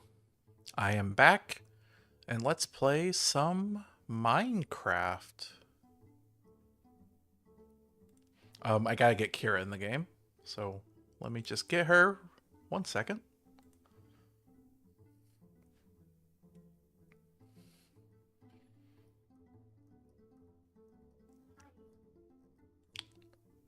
Can you try talking again? Sorry, what? Okay, just making sure you're coming through. Yes. You can hear me fine, yes? Yes, I can. Alright, for anyone who doesn't know, Kira is my partner. She is amazing, and she will be playing Minecraft with us. We'll be picking up where we left off. Doesn't seem to be registering Minecraft. Oh, is it not recording it? Is it wrong with the OBS? Let me try pulling it up again, see if that fixes it. Okay. Also, you didn't open up the server to me. I'm not sure if you got in yet, but I'm in the main menu. Okay, yeah, it just took a minute. I don't know why it took so long, but yes, it is up now. That was just a little weird how it took OBS a minute to catch up. Mhm. All right, I'm going to load the game now. And you have to give me a minute. The game has to load before I can invite you in. All right, that's fine. I've actually, you know this, sweetie, but I've actually been playing a lot of Minecraft. I've been playing a mod pack called All the Mods 9. Yes, because you've not been satisfied playing only once a week here. Yeah. And I also wanted to play it on a newer version that had some of the newer mods. All right. So, Make sure you're a good distance from the mic, sweetie, by the way. yeah. Yeah. All right. I am in the game. I'm going to let you in. You can join now. All right. And hopefully we won't have any flickering this time. That would be nice. Oh, it's so bright. I love it. I love how beautiful it looks. It's something you might find interesting, sweetie. You know the thermal mod? Thermal We have foundation? so many brain slimes. Oh, no. Where are they all coming from? Oh, no. Anyway, yes. Today, Minecraft dungeon toys. Last time we made a dungeon, now we're going to put toys in there. The toys specifically being machines. Mm-hmm. Thermal's one of them. Yeah, thermal machines haven't changed at all in the different versions. Now, There's sweetie, been some minor visual changes. yeah, But yeah, that's it. we'll get to that, sweetie. Krista says, "Are the brain slimes sentient?" No, that's why they require your brain.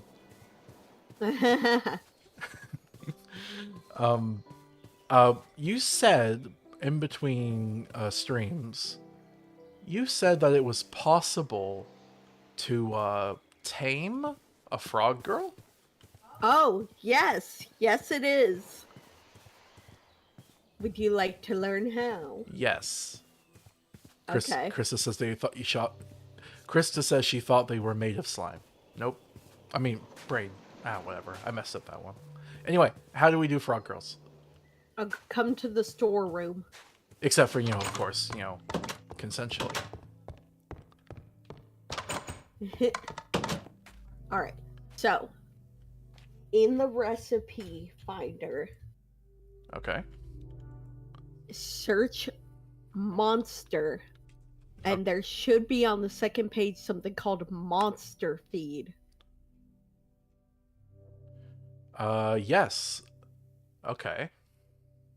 And this will remove the hostility from the frog girls. Oh, but you have to have crystallized experience? Yeah, apparently. I didn't know that. How do you make that? Okay. If you get an iron box, you can smelt it. Iron boxes are kind of the way. Okay, how do you get an iron box? They drop from the mobs. I've had them drop before, but I've opened all of them. Oh, sweetie! I didn't know. I didn't know that's what you were supposed to use for this. I'm Uh, sorry. I never found one. I did. Just go out there and kill Grimoire of Gaia mobs, and you should get one. Do you know any way I could find more of them? Is there a spot where they congregate? I mean, go into caves in the dark, and some Grimoire of Gaia mobs should spawn.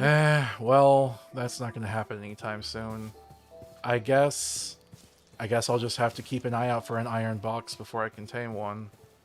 I'm sorry. I'll make sure to keep any if I get any. All right. Wait, what was that? What was that? You hear the ribbits? Oh, you hear some ribbits? Where are the ribbits coming from?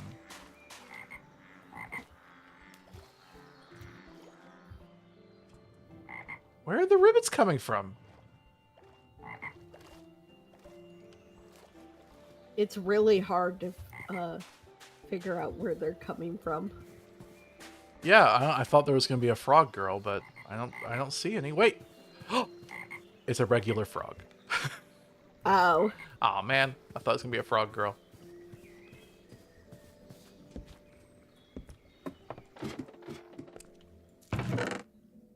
Interesting. I'm working on doubling ore.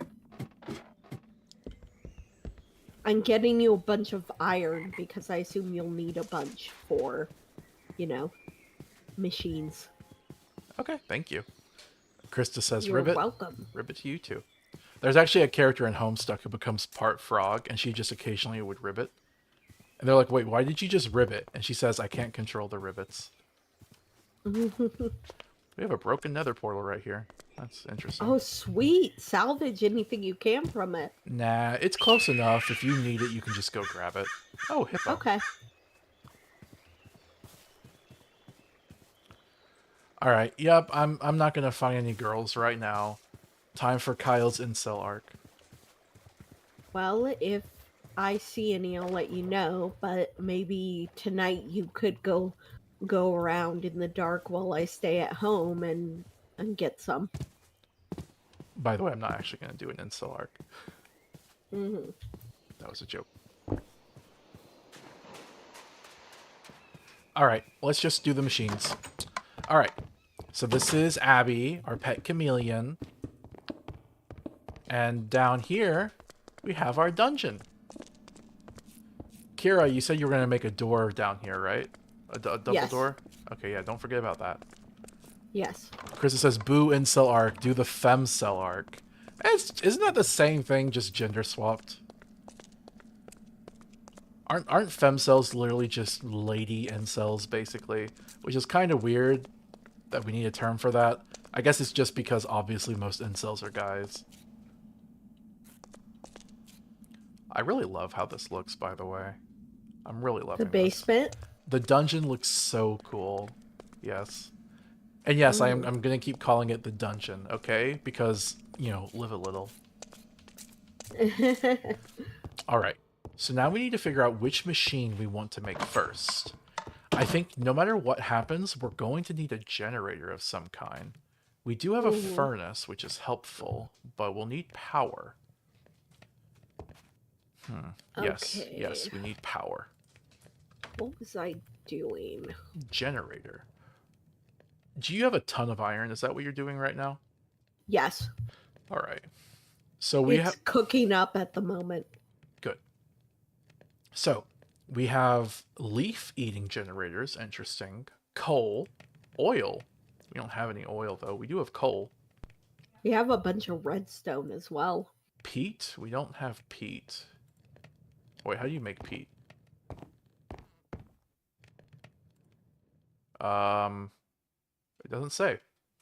Wait. Okay, this is how you do it. Nope, never mind. I have no idea. Okay, and then we have... Wait, what were you saying, sweetie? I was saying, sorry, I was just saying... Crap, I can't remember. Alright, whatever. Combustion Oh, I was generator. trying to remember what I was doing. Okay. Burns liquid fuel to generate power. Sounds efficient, but we don't have liquid fuel. We might have to start with something basic. Yes. Burns solid fuel. It's getting dark if you want to go hunting. Okay. Solid fuel. What's solid fuel? That's not very clear. I'm guessing Solid feels like coal or anything like it. I don't know about that. This is from Ender.io. Stirling generator? Yeah, solid fuels like coal, charcoal, anything like that. What does Stirling mean here? I don't understand this. It's just the name of it. It's not very descriptive. Some type of zombie generator. Ender generator. Survival doesn't say what it does. Got a bunch here that don't say what they do. I can probably tell you if you tell me what it is. Slimy generator. I'm guessing that one's powered by slime. Either that or it generates slime, so who knows. It's probably powered by slime. They should be clearer about that. Biofuel. I know how that one works. I used that one before. Yeah. Protein? Okay. The dynamos from thermal also have different Okay. ways of generating energy. Careful banging the desk, sweetie. Sorry. Heat generator. I'm guessing that has heat involved. Solar, that's obvious. Solar would be hard to make. I think we just... Oh, biogenerator. No, this is the biogenerator I used. And we have gas burning. And then wind. Wind would also be hard to make. I think we gotta start with coal. I think that's what we gotta do. That's fine. I know there's also dynamos, because you like using those in the past, right? Yeah, those are from thermal. Okay. So this one uses water and solid fuel for steam. This one uses hot fluids for magmatic. This one uses fluid fuel and coolant for compression. Fluid fuel, so okay, what else we got? Anything interesting? Requires currency? Interesting. Yeah, there's... I thought there was a bread one. What happened to the bread one? There was a bread generator we used once before. It must be in a different version. There is one. There should be one, yeah. Krista says I'm always pro-cult. Good, as you should be. Unless, of course, the cult is big, and then we just call it religion. That's a good one, sweetie. Thank you. All right. Coal generator. I need... I need coal, cobblestone, and iron. Okay. Do I have cobblestone? Yes, I do. I have a bit of iron. Probably not enough. Can I gank some iron from you? Yes, I can. Yeah, there's a ton that I'm having cooking right now, like 2 stacks worth. All right, sweetie, make sure you don't turn all of the coal into little coal, because then we don't have coal to use, okay? Oh, yes, I know. I'm keeping a bunch of regular coal in the chest. I only turn it into the little coal if I'm actually using it in the furnace. No, I need black quartz. Oh, wait, we have some of that. We do? That's from actually additions. Oh, you're right. We've definitely found some of that ore. Yeah. But I don't think we have it here. We should have it here. We have everything here. I don't... No, we don't. We have a lot of stuff at the other house. Oh, wait. Oh, you moved it over. Never mind. Yeah, I moved it all over here. All right, remember? all right. Yes, thank you. Mm-hmm. All right, come on. I don't see it. I don't see it. Did we not bring any with us? We might have never mined it. Might have seen it Yeah. around, but never mined it. Crap. Yeah.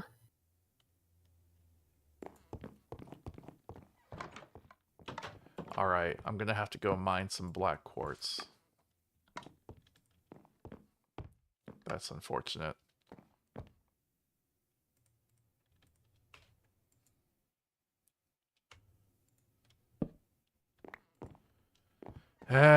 Well, you want a nap for the night so we can go out tomorrow? Sure, but do you want to go kill some mobs? Not really. Also, I need food. All right. Here, I have some carrots. You want them? Oh, sure. Here, you can have the rest of my carrots. I'll make more food tomorrow. Thank you. Wait, this is only 4. Okay. It's all I have right now. I will make more food. Okay.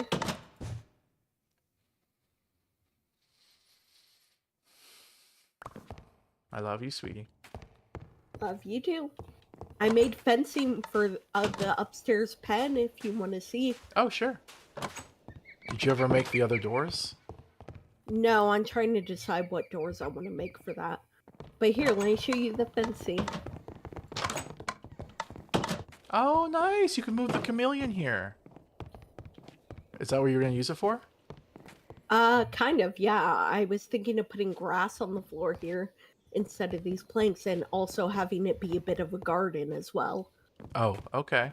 Well, just keep in mind things might jump over the fence. That's why I was like, maybe a garden. Also, it's a modded fence, so I don't think you can jump over it. We'll see. By the way, you haven't really done much of these 2 back rooms yet. No, not yet. I'm working on stuff, okay? Krista says, "Oh, mob killing date for Valentine's weekend." Oh my goodness, die! We never do anything for Valentine's Day. I hate these skeletons. Valentine's Day was like yesterday or something, right? 2 days ago. Yes, yes.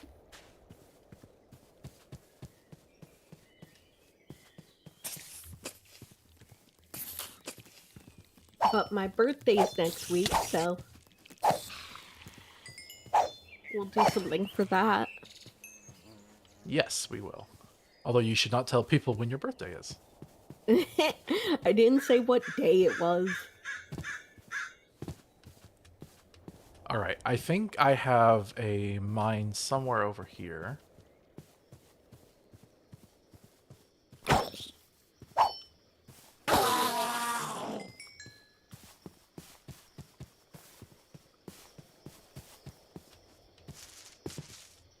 Is it over there, maybe?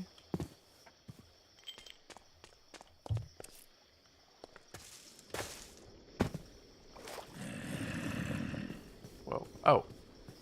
You guys are just hanging out in the shade over here. I'll leave you be. Need to find some black quartz. I really wish we had grabbed some earlier. Yeah.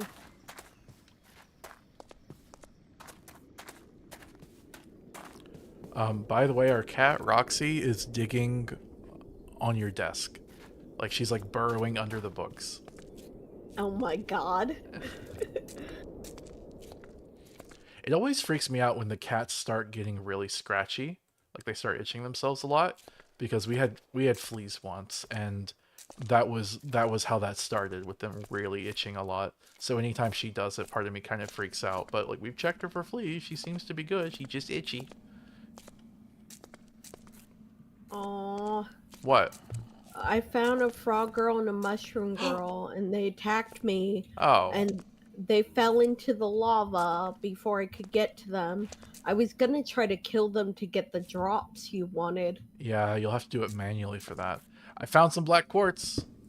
Nice, good job. Alright, I got a piece of ore. I think I only need the one, honestly.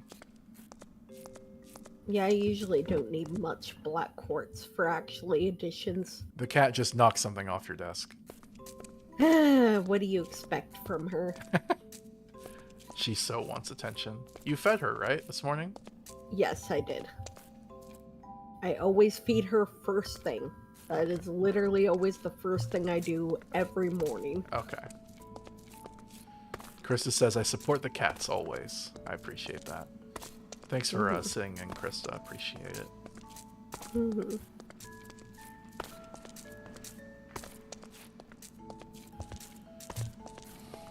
Oh, you know what? While I'm climbing, I wanted to talk about the idea, or the discrepancy, D&D versus Pathfinder. Oh, yeah, I forgot. So I talked about Baldur's Gate today. That was actually the secret lead-in for me talking about why D&D is the best. I'm kidding. Oh, I found another chameleon. Cool. We don't need a whole bunch. I mean, if you want to get another one, I guess, but... It's fine. So... Anyway, yeah, you could talk about your wrong opinions. Excuse me?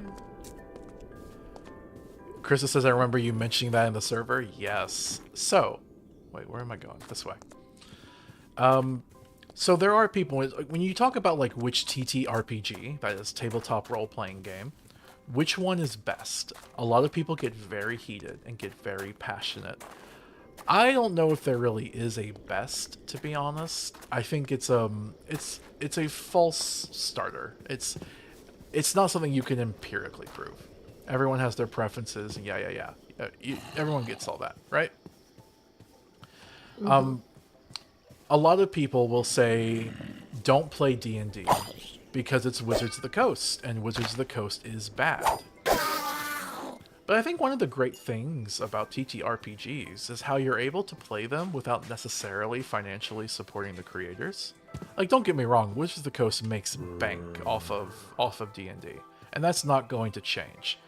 But in terms of like personal habits of like withholding funds, like if you want to like boycott Chick-fil-A or something because they're extremely homophobic, you have to withhold your dollars and not give their product. I mean, unless you somehow find people giving away their sandwiches for free, that's how that works. Ah, frog girl. I gotta make sure to kill her. There's two. I killed them both. Neither dropped anything. Well, hopefully you'll drop one soon. Anyway, I think with D&D, it's fairly easy to find a way to participate in the game without directly contributing money. And as for like indirectly, look, there's a million companies you can boycott out there. Like, if someone's a fan of Harry Potter, despite Harry Potter's J.K. Rowling being extremely transphobic, if they're not even purchasing the games, if they're not contributing money, then like, is it really worth getting all that mad about? You know, like there's so many evil companies out there. Krista says, "What's even the point of murder if I don't get something out of it?" That's funny. I like how you said reference to killing the frog girls because you didn't want to be seen as making that statement sincerely. All right, I have gotten the black quartz. Let me go ahead and start cooking that, and then I'll get back to my argument. All right, black quartz. I need to smelt the ore. Got it. Simple enough. Sweetie, how do you want me to do the doors for the basement? Like, should I? I don't know. I don't care. Use your imagination. Okay. Thanks for the cookies, by the way. No problem. All right, let me make this.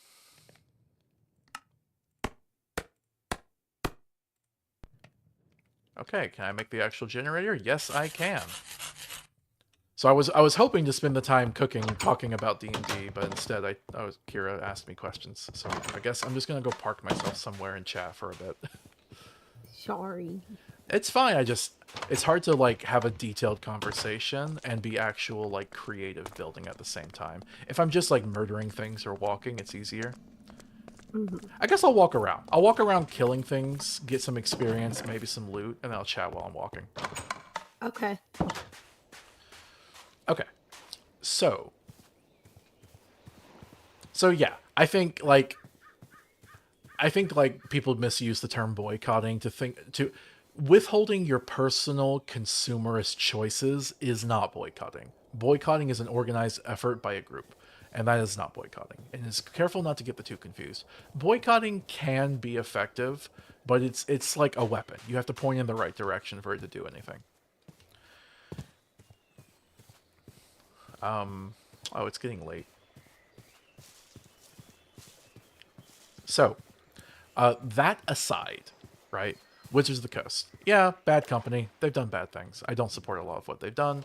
They even used AI in one of their books recently, and that was frustrating. They even kind of denied it, saying like, "Oh, it was just an accident." Sure it was. Everyone hated them for that. Yeah. Ooh, a centaur lady.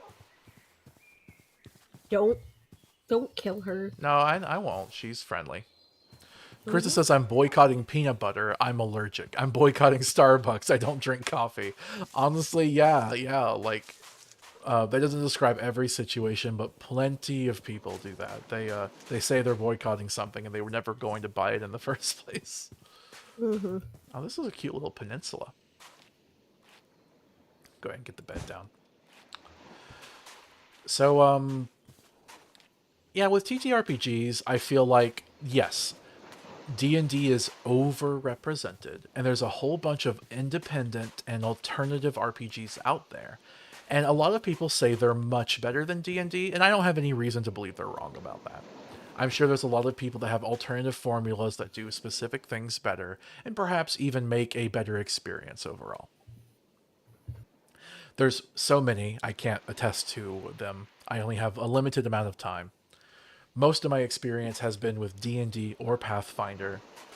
And I gave Pathfinder a chance. So Pathfinder is kind of the alternative to D&D. If D&D was Coca-Cola, Pathfinder is Pepsi. So I talked about how the best question was kind of a farce. So often what comes instead... Oh, a satyr. What comes instead is, okay, but which do you think is better? D&D or Pathfinder? Pathfinder was made specifically to be an alternative to D&D. People didn't like Wizards of the Coast. They wanted to make their own system. They wanted to make improvements to it, and they wanted to get away from that company. Well, to be fair, it actually was meant to be a continuation of 3.5 back after after 4th edition came out and nobody liked it. But then they did their own thing. Yeah. Okay. From there. Yeah. What happened here? So, yeah. So Pathfinder does its own thing, and the company that runs it, Paizo, is genuinely a pretty good company. As far as ethical companies go, they're up there. Ooh, more of these girls. Cyclops. Oh, they have one eye. That's cute. So, yeah, Paizo's pretty good. They're the people that make Pathfinder. And I have to be honest, though, after playing a game of Pathfinder, I think it was more than one, right? Yeah. I've played a few games of Pathfinder. There was one that went for a while, but yeah. I really don't like it. I'm sorry. I genuinely don't think Pathfinder is more fun to play than D&D. If you ask me, I say yes, I think D&D is better. Now, this is specifically comparing D&D 5th edition versus Pathfinder 2nd edition. And one of the things that really annoyed me is I had character concepts I just straight up couldn't make in Pathfinder. I wanted to play some type of like changeling or shapeshifter character, but they nerfed shapeshifters to the point that they're just genuinely not fun to play in Pathfinder. You can play a shapeshifter as long as you only want to turn into one other specific thing, basically. And I genuinely didn't find that to be fun. So instead I played like this Kenrasu druid character. And Kenrasu is genuinely a really cool like tree person species to play as. But yeah, I constantly felt like I was being nickeled and dimed throughout. Oh. I felt like I was being nickeled and dimed throughout the time playing Pathfinder. Every level up. It's like, oh, you get something every single level. It's like, yeah, you get something crappy. You get something not worth anything. And while that happens in D&D sometimes, of course, I think there's a tendency that D&D, you get fewer things when you level up. You don't get something every level up. But when you do get something, it's a big deal. And that's when it seems really fun to me. Obviously, it depends on what you're doing. You want to have the optional feats, of course. But with Pathfinder, I just felt every level up, I was getting a +1 stat increase. And even when I would get an ability, it's like, oh, this ability lets you guess the number of marbles in a jar within 100 accuracy. Not 100%, but like, it's like an estimation. You don't even get the exact number. You just get rounded to the 100. I was like, what? Are you kidding me? I have a whole ability for guessing the marbles in a jar and it's not even accurate? You're not going to say anything about that, sweetie?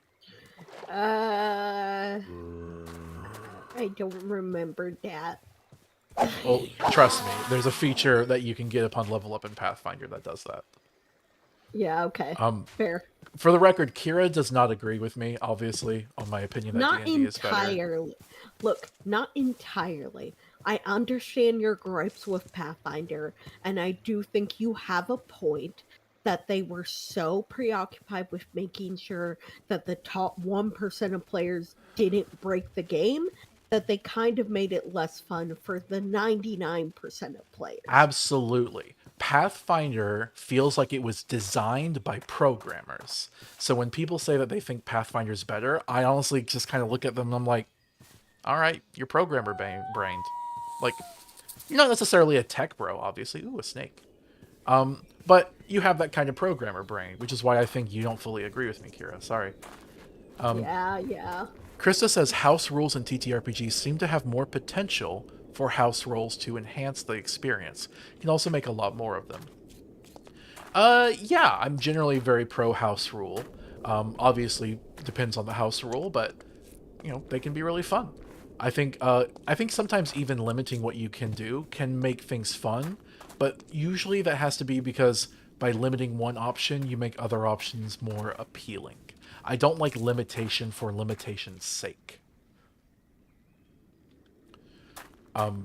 It's kind of like if everyone's choosing like the one Overwatch character, you might want to like ban that character so people pick like 5 different Overwatch characters. That's just a hypothetical example. I'm not saying you should like ban them. I'm just trying to give a hip reference to how the idea works. Oh, this is why Dark Souls removed shields, because it was kind of ruining the experience having the option for a shield. Yeah. Anyway, yeah, Pathfinder, like, the people that made Pathfinder very clearly wanted to balance the game. In fact, I think that's one of the arguments a lot of people use for D&D being worse. But it's so broken! You can break the game so easily! It's like, yeah, but have you thought of, like, not doing that? Like, I understand, it's like, it is a mark against the game if you have to balance the game for it. But genuinely, I think D&D's more fun specifically because of how variable and broken it can be. Not because I want to break the game, but in my opinion, that's almost a necessary cost to being able to have such a variable game. You know, people play video games more than TTRPGs these days. Video games are a giant industry.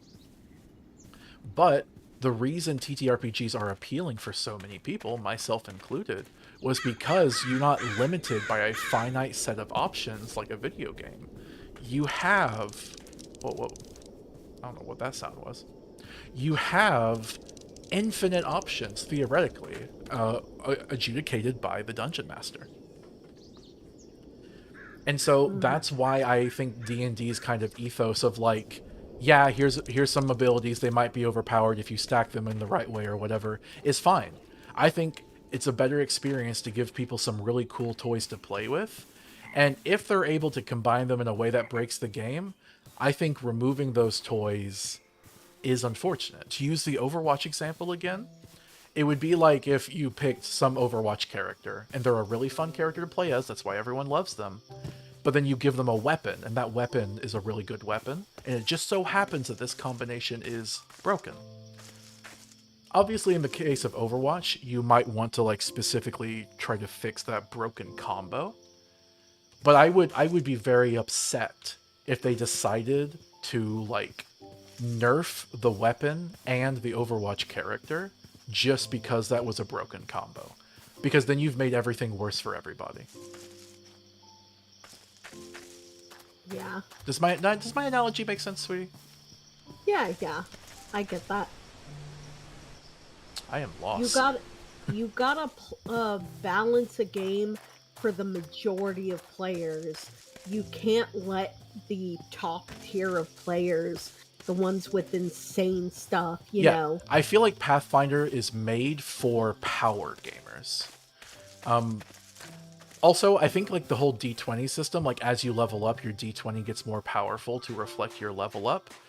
That feels entirely like, let's make a game mechanic built around the concept of leveling in a video game. Like, it was always really weird for me. In Pathfinder, I never knew how strong I was, relatively. It's like, okay, yeah, I have a d20 plus 13, plus 7, plus 5. Is that good? I have no idea. I mean, I guess it's plus 5, plus 7, plus 13, but that doesn't tell me how good I'll be against any given enemy. Because maybe plus 13 enemies are the norm, maybe plus 5, maybe plus 7. I have no idea. In D&D, while that did exist to some extent, I felt it was a lot more leveled off. It was a lot more capped. In D&D, a nat 20 is a nat 20. In D&D, a plus 5 is a plus 5. A bee girl! Nice. I love the bee girls. They're really loud, but aside from that, they are really cute. I am taking this one. Careful. Krista says, simple solution, make everything broken. Honestly, I mean, you kind of joke, but I also kind of like that idea. Again, it's a game where you have so much freedom. I am more than happy to, like, limit myself.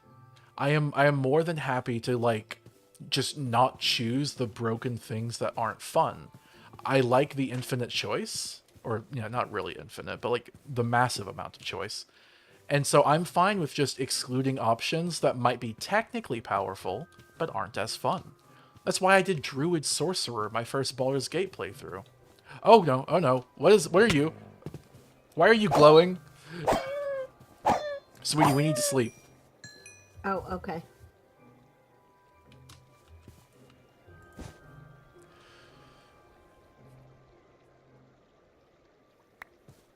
Okay, we're good. Is that other wolf over here still? Yes.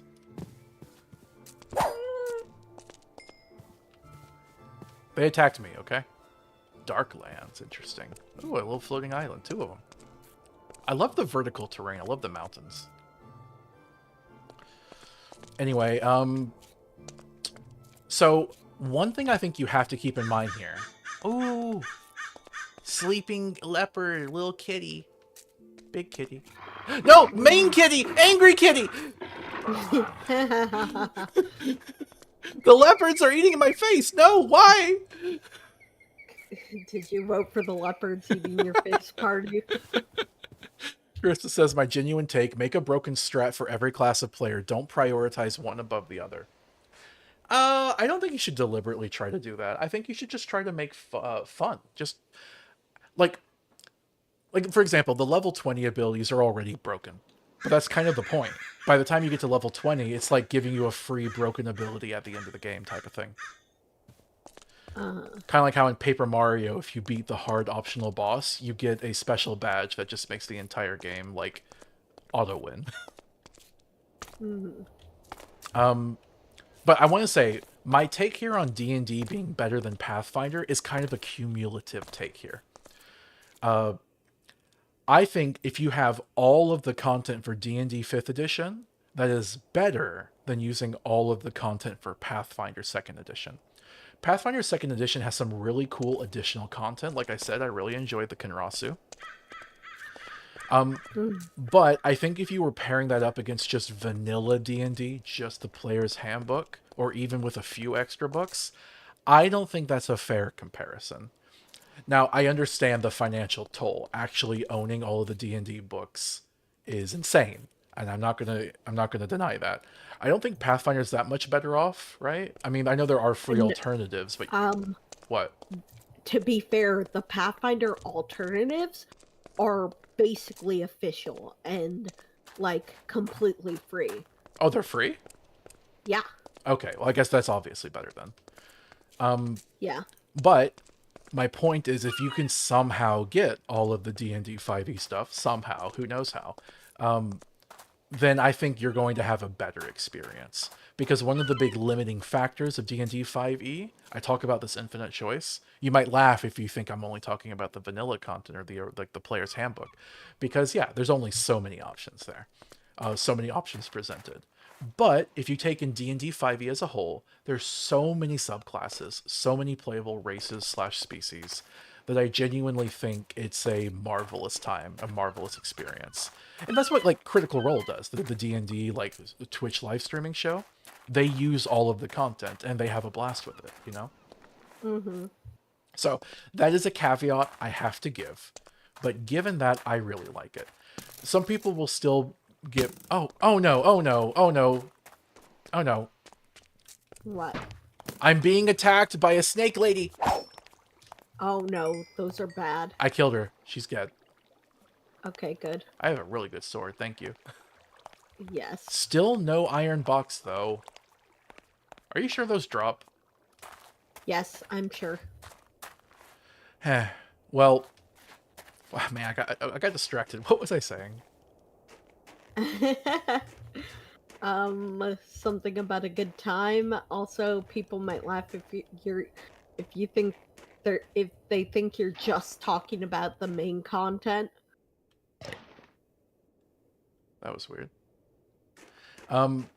So yeah, some people might say like, well, D&D is overrepresented, it's overused, it's vanilla, everyone plays D&D, and I can understand if you're championing some like alternative system, alternative TTRPG that's independent and has like 5 views or something. Trust me, look, I'm a content creator and I am not doing very well.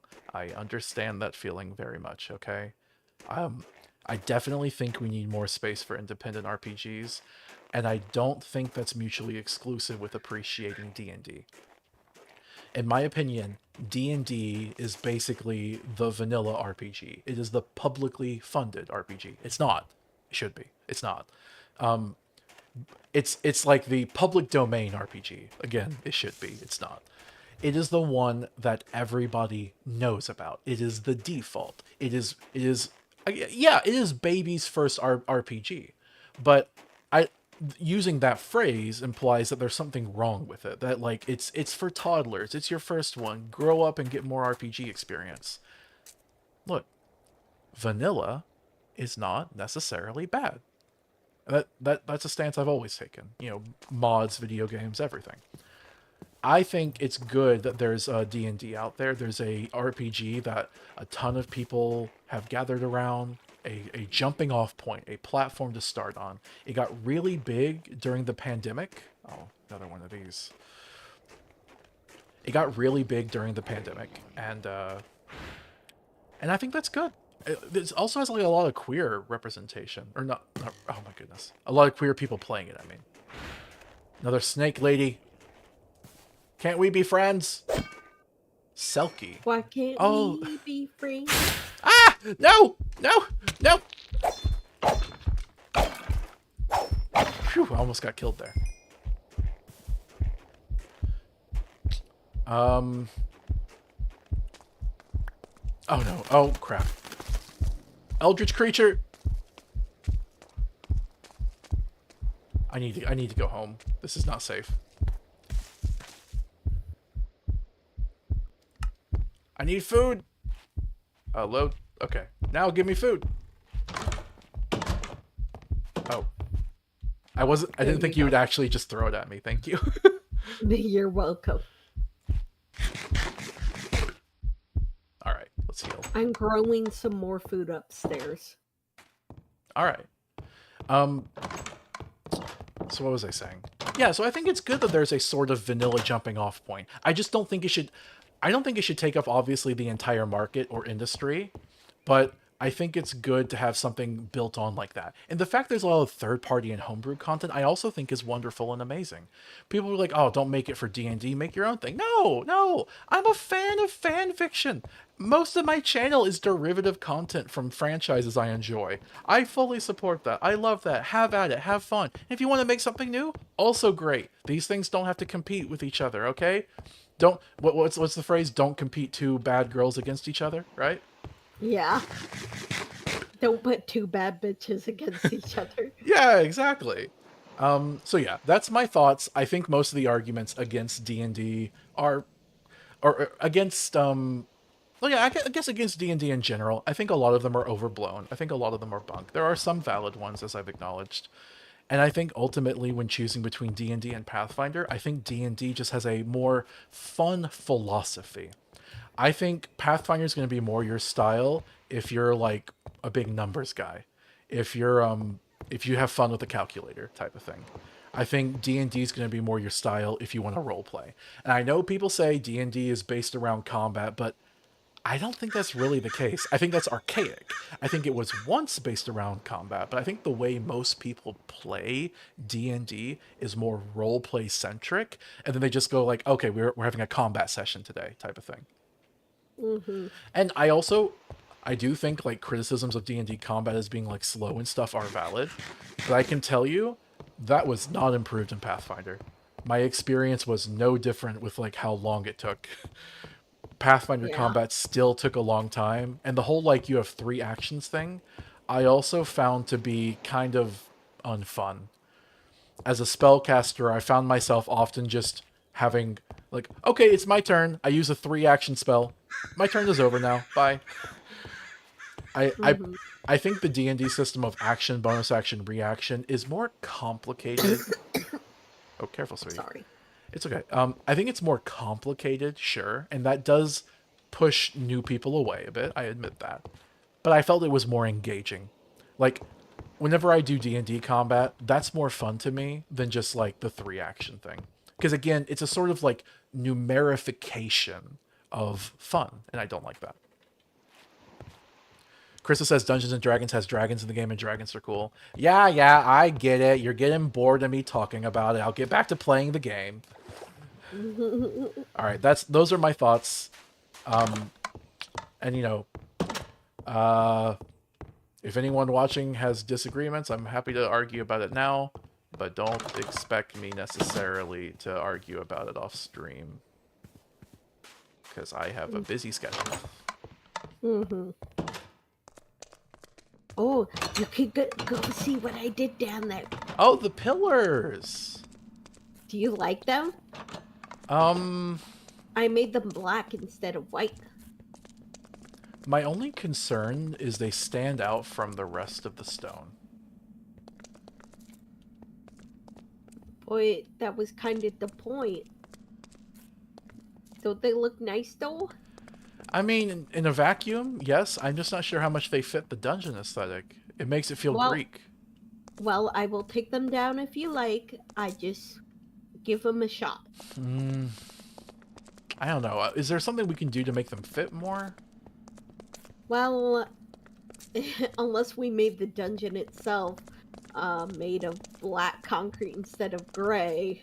No, I don't think so. Wait a minute. Was there always this dip right here? I don't remember there being this dip. No, I made it so that we can have a proper staircase.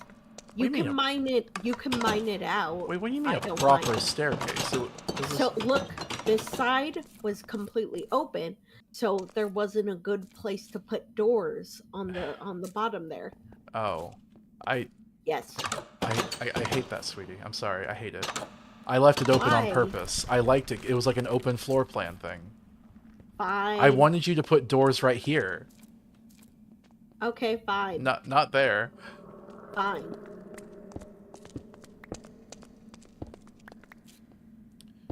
You can keep the pillars. Well, yeah, if you made the bricks smaller, I think it would look better. Because these bricks are kind of big. If you made them smaller so they're about the size of the lines on the pillar, maybe that would look better? Nah. I'm good with it. Okay.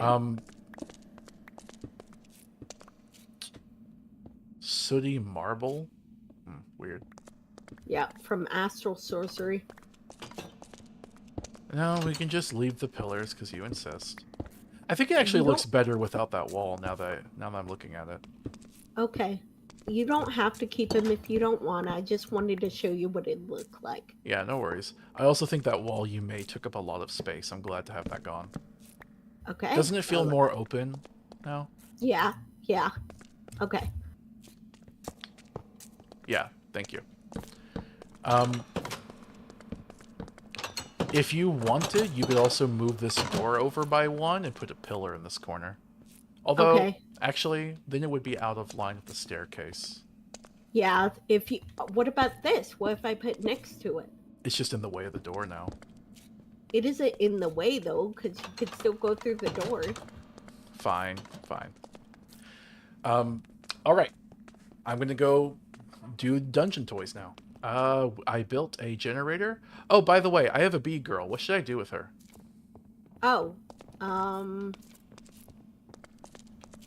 not sure. What happens if I just dump her in here? Hello. She's so loud. Why do the cute girls have to be so loud? Oh, okay. Oh, is she just leaving?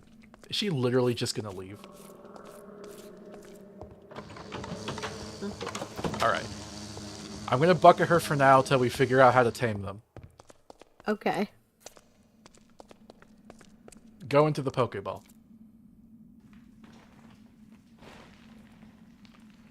Alright. Generator. Now I need some wires, and I need to figure out what I'm gonna power.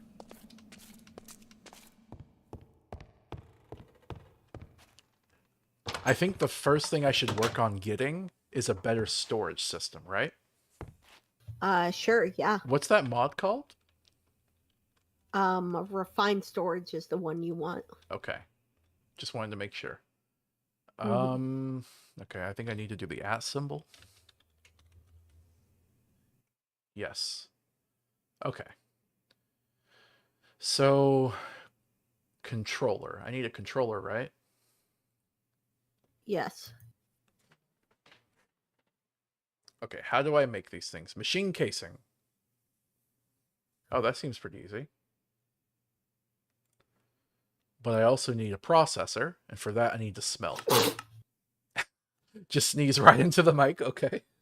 Sorry. Redstone furnace. So I think that's the next thing I need to make. It's more efficient than using these ovens. I think what you need, by the way, for the bee girl is monster feed, the one that adds friendliness to level 1 assist mobs. Because she's not hostile. Oh, okay. Well, we need iron boxes before we can do anything. Yeah. So for now, I'm going to make the redstone furnace. Let's see, what do I need to make that? Machine frame. Okay, actually, hold on. I can press A to save things over here. Yes, okay. And then I'm going to do that over here. Do that here.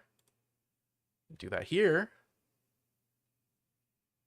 Which tin gear? I guess it doesn't matter, does it? No, it doesn't.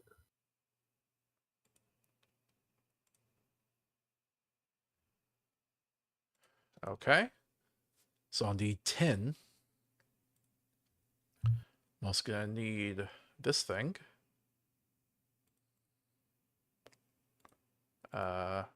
Need copper gears. Nope, I gotta press A. And bricks. Okay. How do I make a brick? Smelting clay. Okay, I'm gonna need that then.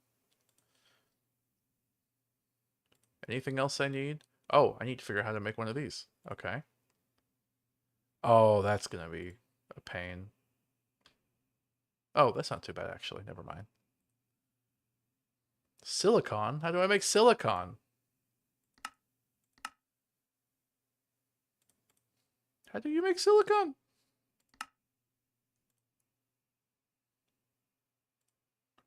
Sweetie, how do you make silicon? Oh, wait.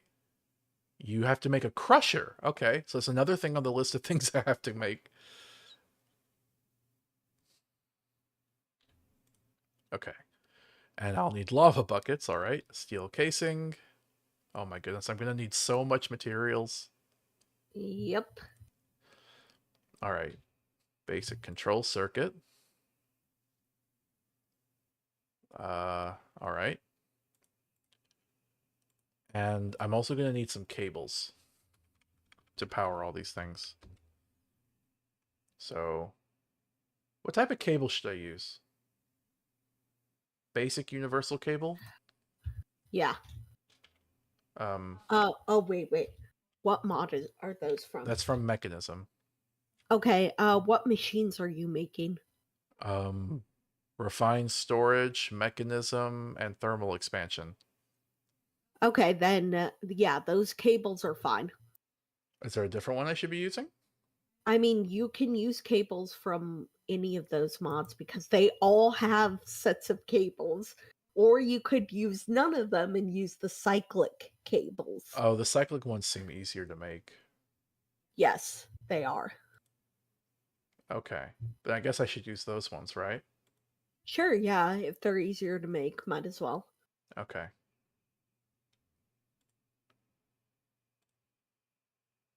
All right. Well, I think I have the list of things I need to make. Why is it so quiet, by the way?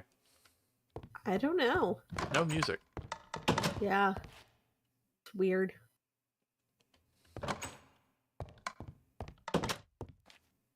Oh, there's some monsters outside. Do you want to sleep? Sure. Why not? I see a girl over there. Oh? Where? Yes. What? Never mind, let's just sleep. Okay.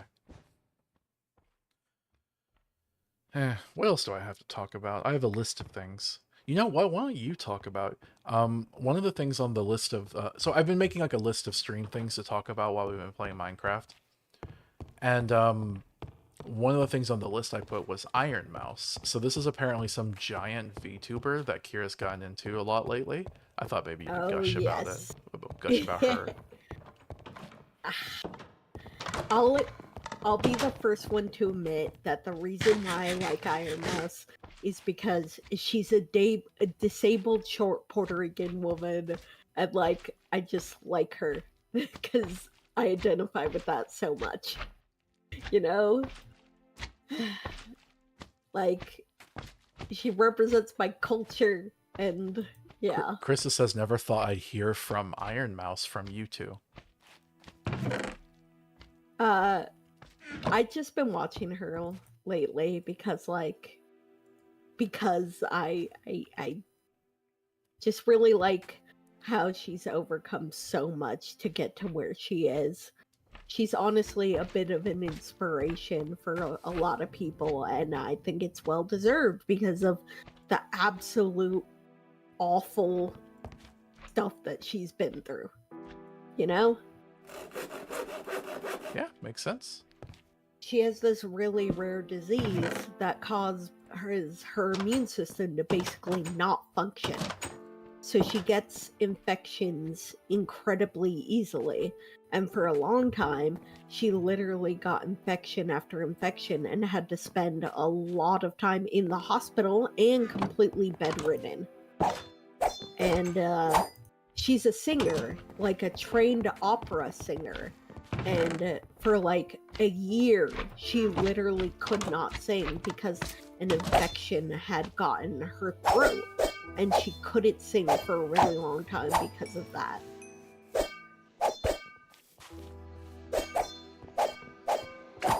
And she's really good. Like, people always cry when she sings certain songs because she just does such a good job. Krista says, I stopped following the VTuber scene because of its overall toxicity, though. I've never gotten that vibe from Iron Mouse.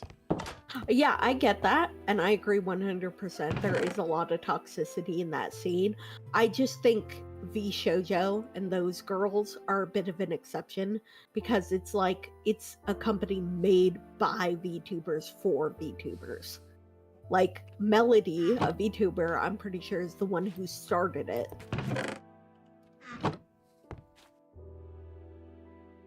I'll take your word for it, Kira, she says. Yeah.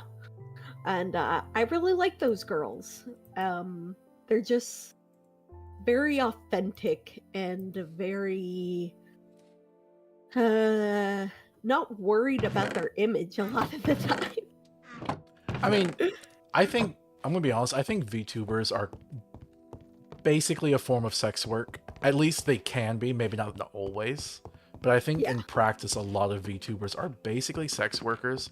We could talk about what that means regarding age gating, but to be honest, I kind of already did that in my Homestuck video, so check that out.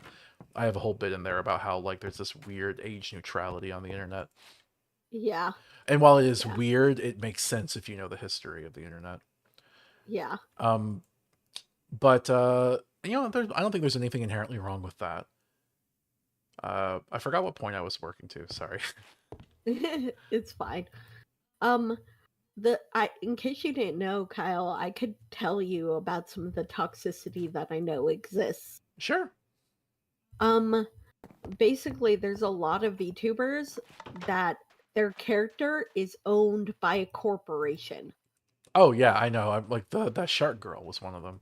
Yes. And because of that, there are VTubers who basically don't have control over what they can do and what they get to do. If they mess up their image and say the wrong thing, like the corporation will just get rid of them as that character and get someone else to do it.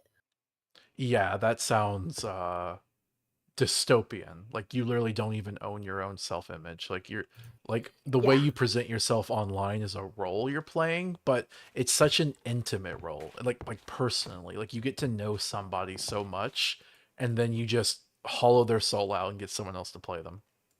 Yes, and it's very common. Also, these companies Sweetie, are what are you doing what? with the ore? Where's all the copper at? We don't have any more copper. Oh crap. Okay. I'm gonna go mining. Okay. They're also usually very abusive in their work practices. Like they require insane hours or specific appearances and stuff like that, and it's pretty abusive a lot of the time. That's unfortunate. Krista says, "Yo, I think I managed to make my program work." Um, your program?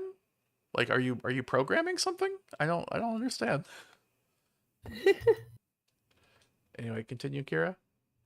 So, yeah, there's a lot of that in that industry, especially when you have so many in the industry that are like singers and voice actresses. Mhm. Like, you start to get some of that show business toxicity where they're being exploited a lot. I don't think it's fair to call that toxicity, to be honest. That's just worker exploitation. Sure, but like, because of that, there is some like I some stuff between the girls where like they'll have beef with each other and stuff like that, or they'll be competing for the same things, that kind of thing. Okay. Because they have to audition for spots within companies or Oh, pits something them like against that. each other. Yeah, it really pits them against each other. Hey, where's that copper mine that we had? Oh, never mind. I have It's the marker. Krista yeah. says that she was programming something updated periodically while watching the stream. Well, I'm glad it worked out. Good job.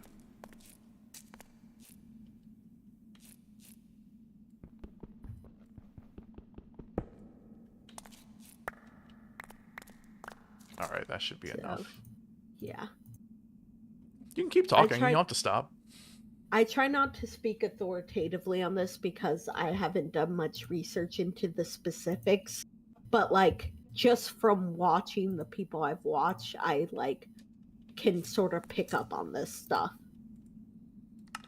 Yeah, I remember You you were know. saying that like Iron Mouse had this like kind of beef with like Kai Cenat's like audience, and then he stepped in to try to like resolve things. Yeah, he basically went on her stream as a VTuber to basically be like, guys, it's cool.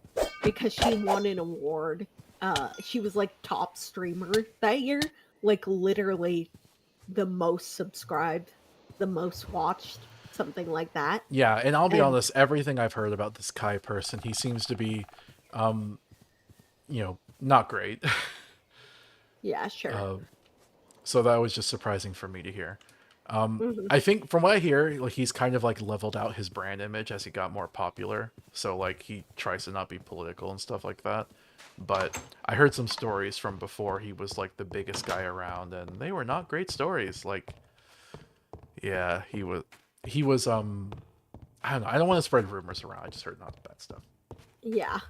Krista says, gonna be honest, I've avoided diving into Iron Mouse's content because she used to frequently collab with Nux Taku, who is certainly an individual. Yeah, no, like what I was just saying, basically. I don't know who that guy is, but I'm presuming they're a bad person. I don't like to necessarily exclude people just because they collaborate with bad people. Yeah. For example, I am not a fan of FD Signifier, the video essayist. I think I've seen a number of his content that I think was very wrong. I think his analysis is not always correct. And I think he's often elevated, despite despite that analytical failing. And so when I see people like collaborating with him, part of me just kind of goes, ah. But also, like, it's whatever. Fine. Like, I'm not going to think someone's necessarily a bad person because they trust his word, or they take the word of somebody who's not trustworthy, you know? Yeah, because that's not their fault. Yeah. I do think I have seen a trend, though, and I see this, I think, with Super Eye Patch Wolf, where I see some, like, white content creators that just go, like, I can't say anything on black issues. I know nothing about black issues. I've not lived the black experience, so I'm just going to take your word for it. And I can't, I'm not black, so I can't definitively disprove that statement. But I don't like how there's not really an argument being made on the veracity of the content. It's just kind of taking someone's identity and rolling with that. People talk about, like, lived experience, but lived experience is not 100% guaranteed to be correct. Yeah. And I can't speak on the veracity of his videos about black issues. And quite frankly, they might be based. They might all be correct for all I know. Again, I don't have that experience. But given that I don't like his analysis on other subjects, I wonder how much I can trust the veracity of those claims. And I don't really have someone that I can be like, hey, can you watch these videos and tell me if they're right, please? Yeah. I'm sleeping, sweetie. Oh, sorry.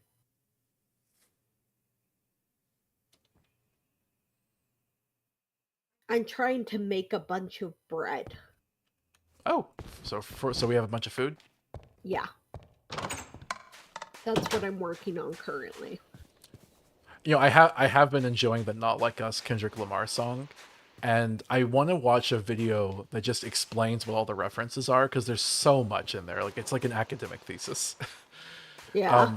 I know FD Signifier made a video like that. I haven't shopped around to see if there's others, so I might end up having to watch that one and just, I guess I'll report in on whether I like it or not. Yeah. Krista says, "Ah, yes, identity politics, often an oversimplification of more complex issues." Yeah, absolutely. And I think in today's day and age in America, we need to be willing to actually address those issues and not settle for liberal, superficial identity politics. And echo of things to come. Hey, hope y'all's stream is going well. Yeah, welcome. We were just talking about how Pathfinder was the worst thing to ever be invented by humanity. Oh my god. Do you have to go there? Do you have to do that? No, I'm exaggerating. Yeah. The gun was worse. I'm kidding. It might actually surprise people to hear that I'm not actually anti-firearm. A Fallout player liking guns? What? Ooh, intestines. Gross. And slime. An echo of things to come just says a bunch of dots. Ellipses.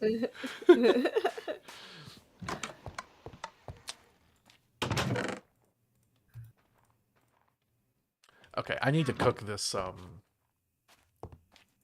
these copper ores. Alright. I need tin. I never found any tin. Also clay. Do we have clay? We do have some clay. I found one piece of clay. It's in the iron. We have more clay in the iron one on the very left. I don't see it. Are you sure about that? I thought so. I see gunpowder, not clay. Oh wait, it's in the one next to it. Oh wow, that's a ton of clay. Yes, all right, good. We're good on clay. All right, how many bricks am I going to need?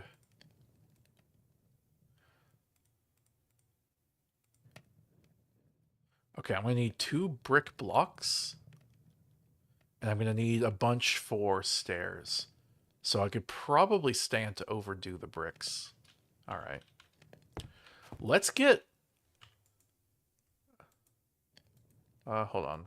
Oh, we still got so much in here. Alright, I guess I'll just have to take one of these stacks of iron.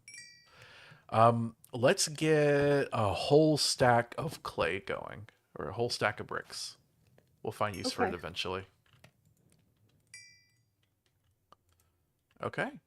And I should be able to make copper gears now. Alright, one ingredient down.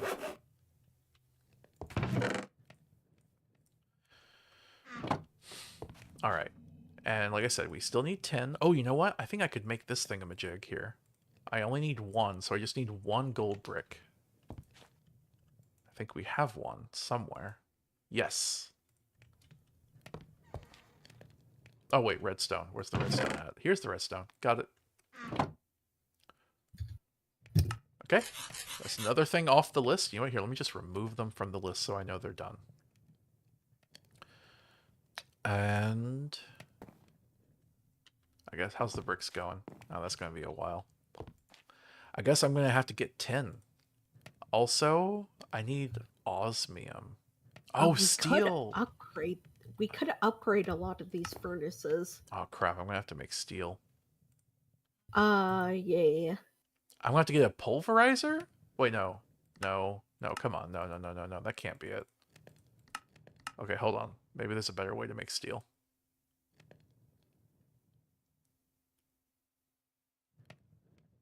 There's so many steel ingots. Mm-hmm. Okay, there's got to be a better way.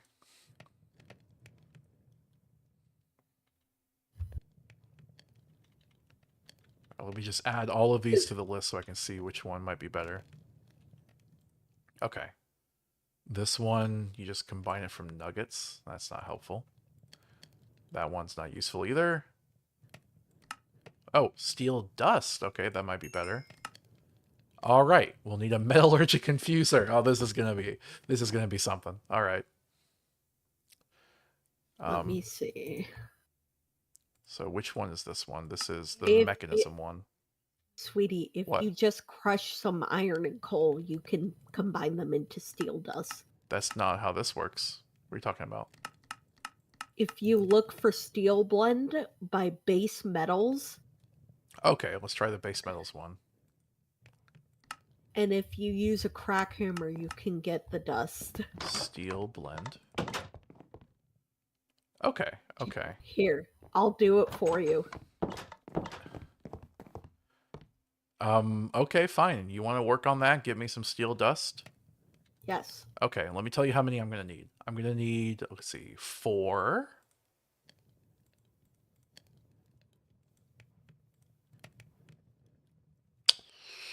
I'm going to need, oh wait.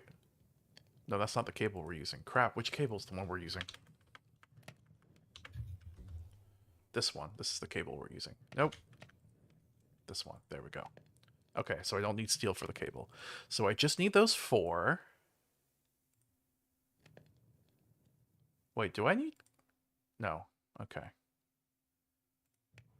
I think it's just the 4. Yeah, alright. Yeah, just give me 4 steel ingots. That's what I need. Okay? Okay. I'm going to have to go mine osmium, though. Okay. Oh, wait. I never figured out how I was going to get silicon. Silicon is Crusher, cooking. yes. No, silicon is cooking slime balls. I don't see that. I'm looking I'm looking at from them. refined storage. Okay. Yeah, that's not on here, sweetie. You're wrong. Wait, what? There's no way. No, you need to crush things. Silicon, are we making AI? Silicon Valley. Silicon Darklands. Anyway, nope. Gotta crush sand. Okay, so I need to go mine osmium and tin. Now, that's probably going to be hard to find, isn't it? Osmium and tin? Yeah. Yes. Not only that, but am I going to have a strong enough pickaxe to do it? Osmium You might be. just need an iron one. I can do osmium with iron. Yeah. All right, if you say so. Now, how am I going to find the? Because I know you know all the flowers that give you hints on where things are, but I don't know that. So, how am I going to find that for osmium or tin? I am not sure that there are actually osmium deposits. Let me check real quick. Okay, I'm just going to go start wandering around, but I might be there a while if I don't have some guidance.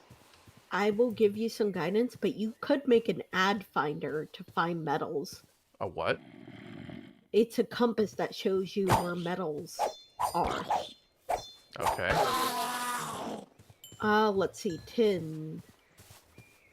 There's yellow mystic flowers and light gray mystic flowers and white tulips.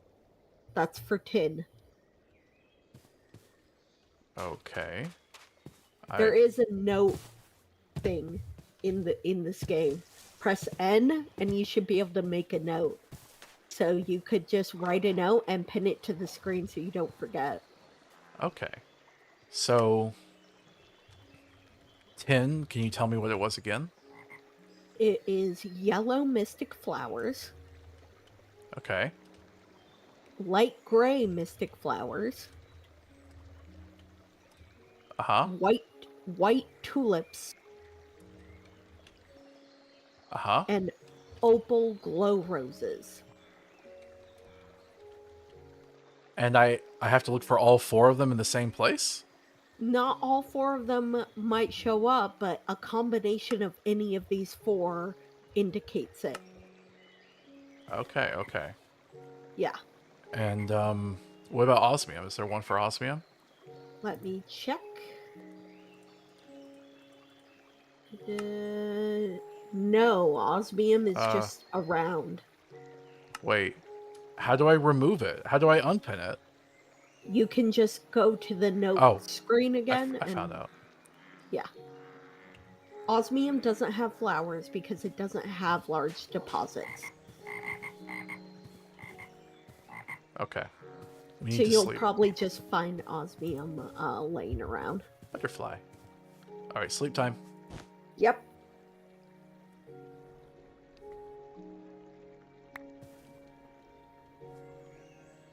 Okay. Now, before I go mining, I want to go check out this thing I saw earlier that I overlooked because I was busy yapping.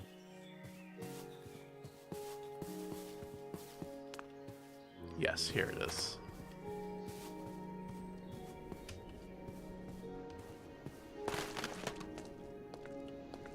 So I passed this earlier. Some of you guys might have been like, what's that? See that right there? That is death. Let's go visit death.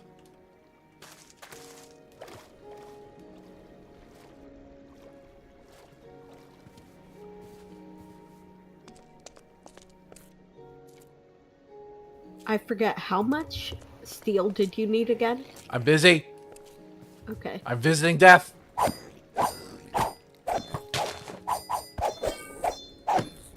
No! No! No! Run! Run away! My strategy was foiled by falling. Oh, they're still coming. Oh, they're still coming. Oh, no, they're still coming. Alright. Retreat and eat carrots.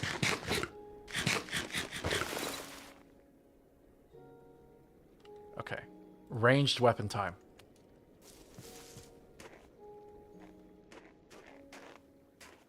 Where'd they go?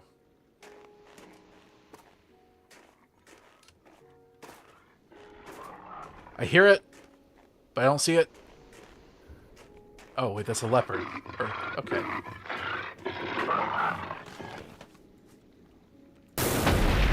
Ah! There's a small one! Run! I'm being chased by eldritch monsters. Oops. They're so fast! The small ones are so fast! Oh my goodness, stop hurting myself. I'm cooking up your steel. Thank you. I got it! Ow! I hurt myself! Ow! But I got it. I may have started a forest fire. Wait. Okay. What? Killing them got me nothing.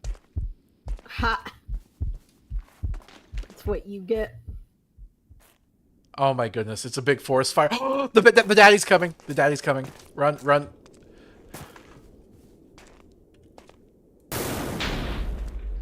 Is it a big daddy?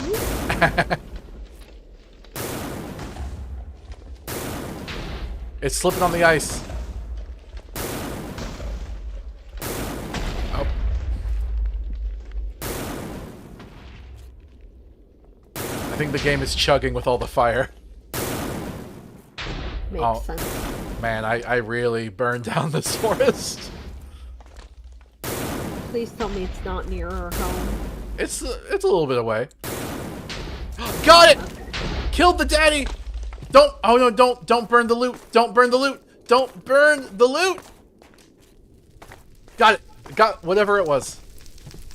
And it only took one forest to get.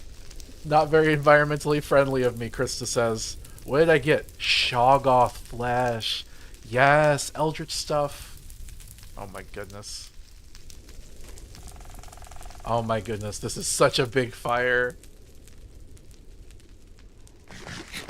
I'm sorry. In my defense, the Shoggoths also ruined the environment. I hear him. Oh, wait, is that the leopard? Okay. Where did the other one go? Was there only two?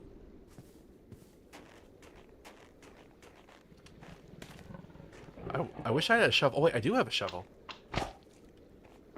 Oh, you don't harvest anything from it?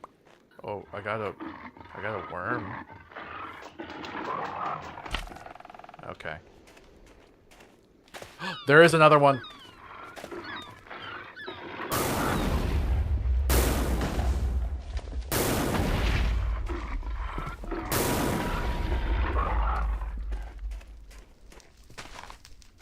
So much wasted wood and trees. Ah! It's climbing the trees!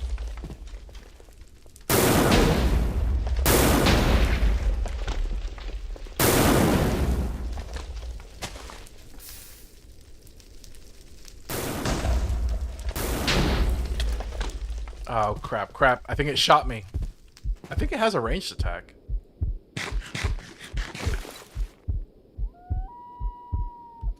Wait, where'd it go? Did it die? Did it die from the fire? I think it did. Oh, but I don't see any flesh. Wait, what is that? No, that's just more fire. Yeah, I think it died. Alright.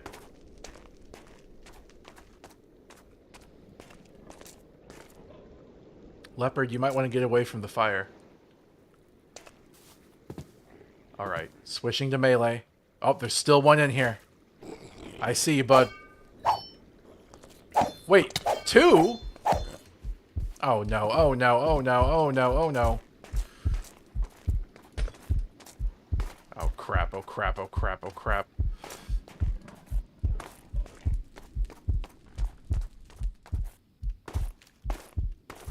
Ice is helpful for running fast. Yep.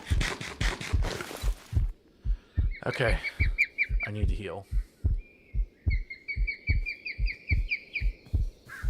I hope they're not respawning while I'm trying to kill them. That would be very annoying. Minotaurus. No! Why are you hostile? I thought the Minotaur girl would be friendly.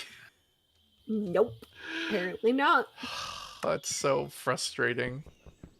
I was doing so well. Mm-hmm. Now my stuff is out of whack. Sorry, sweetie. Oh, my armor is not in great shape. Uh-oh.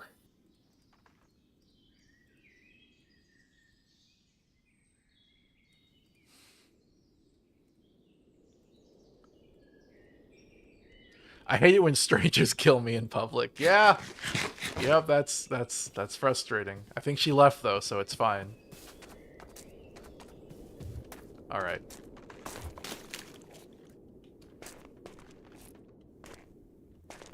Man, this forest is so destroyed.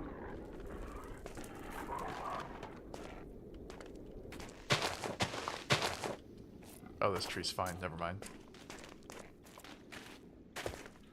All right, did it go back to its home? Can I snipe it from up here?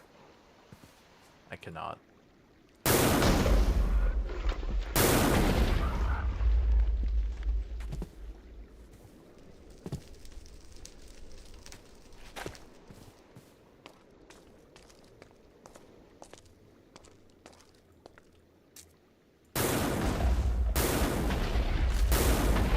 Come on.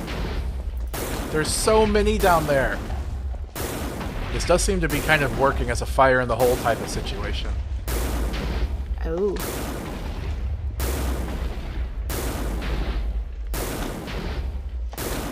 Yes, I don't care if this is cheap. This is what I'm doing. This is strategy.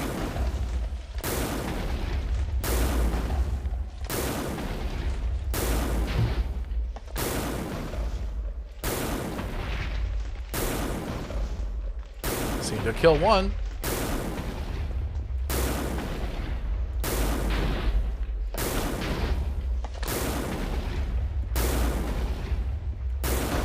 Uh-oh, one's coming up.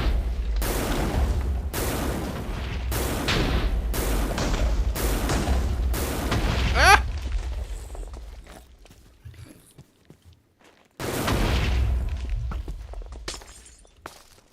Oh!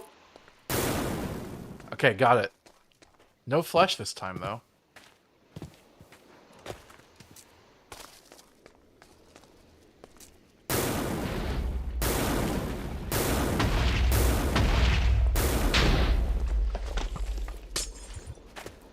Oh, there's the flesh. Yes. I don't know what it's used for yet, but it'll probably be good to have it.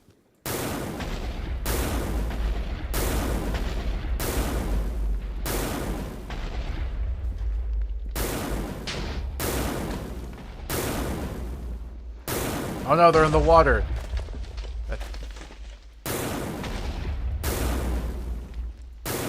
That one looks big.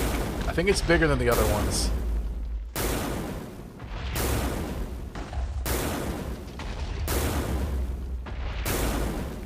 They can climb! Oh! Dead! Yes! Alright. We should probably sleep real quick. Okay. Hurry before more come. I want to see what's inside the lair, but I can't go in there while they're so deadly and numerous.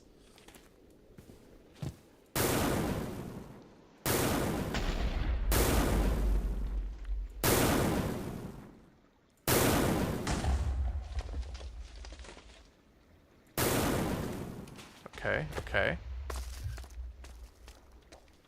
Wait, no, they're definitely respawning in there. That's not fair! Sweetie, what did you expect? Better? That's your mistake.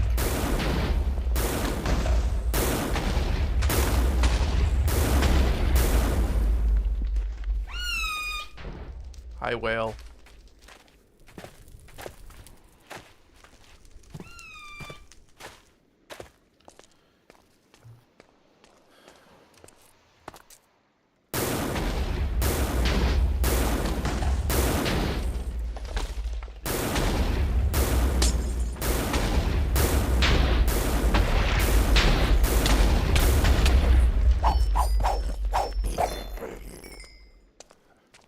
Maybe I could just use the sword? Oh, crap. I accidentally created a second forest fire. Oh my god. What have you been doing? What is wrong with you?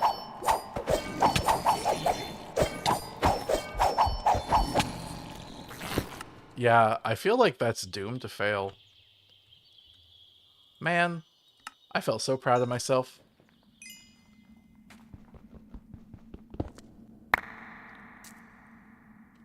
It seems like there's a thing that makes it to where...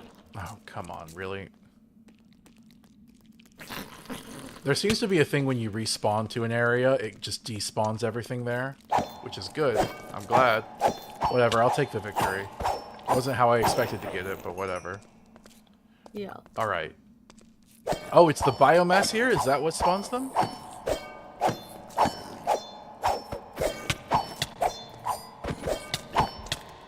Really? I couldn't take one?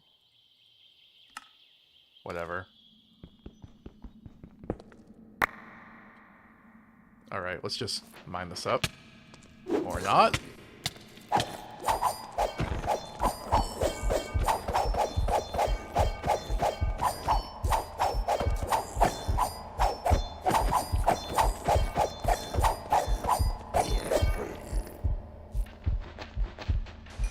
Got it. Got it, finally. Did I even get anything for it? No. Was I supposed to use a shovel? Oh well. Spammed attacks don't count. It has to be a certain distance apart. I know, but I was afraid I was gonna get hurt. Oh, this is stone. Monolith stone. Alright. Well, I did this. And I got a Jazar statue. That's something. Oh, God. What? I know who that is. What, you do? Yes, I do. Who is it? I read a little bit on the lore of Abyssal Craft. Oh, okay. I'm not going to tell you anything, though. Alright. Well, at least it won't spawn here anymore. If we ever need a bunch of monolith stone, we have access to it. Yeah. And we got some Shoggoth flesh. I wonder, can I eat it? No. Can I eat it? Don't. Yeah, I can't eat it. Good. Fuck you for trying. What? It's just the way you're so upset. Because you know how dumb it is to do that. Man. Alright. You're doing it. You might as well be doing it just to spite me. Let me put some of this stuff away. Shoggoth flesh. That was a fun little deviation. Mm-hmm. I have 1 carrot left, and I will eat it. You should go check out the bedroom. Oh, 1 second. I gotta get my armor back on. I don't have much of it left, actually. Okay.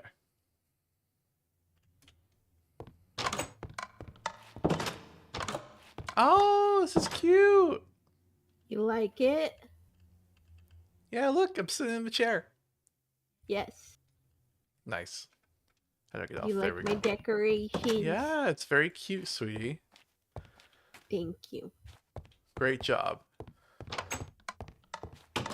All right. I'm trying to make lamps for the bedside tables right now. Okay, cool. So this is where the altars are going to eventually be. So it's good that we got 1 statue to start off with.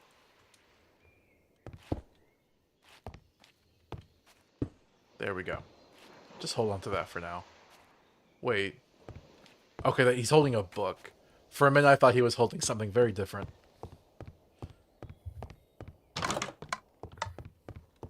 I thought he was holding his phallus. Oh my god. It kind of looks like that, okay? I'm sure it does. Alright, now we go get osmium and 10.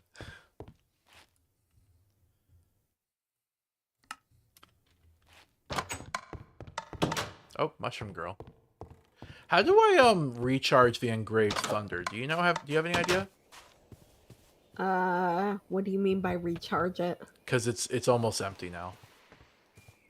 You have to repair it with durability. There's no like recharge. Oh, that's gonna be a pain. So you probably shouldn't let it completely break. Okay.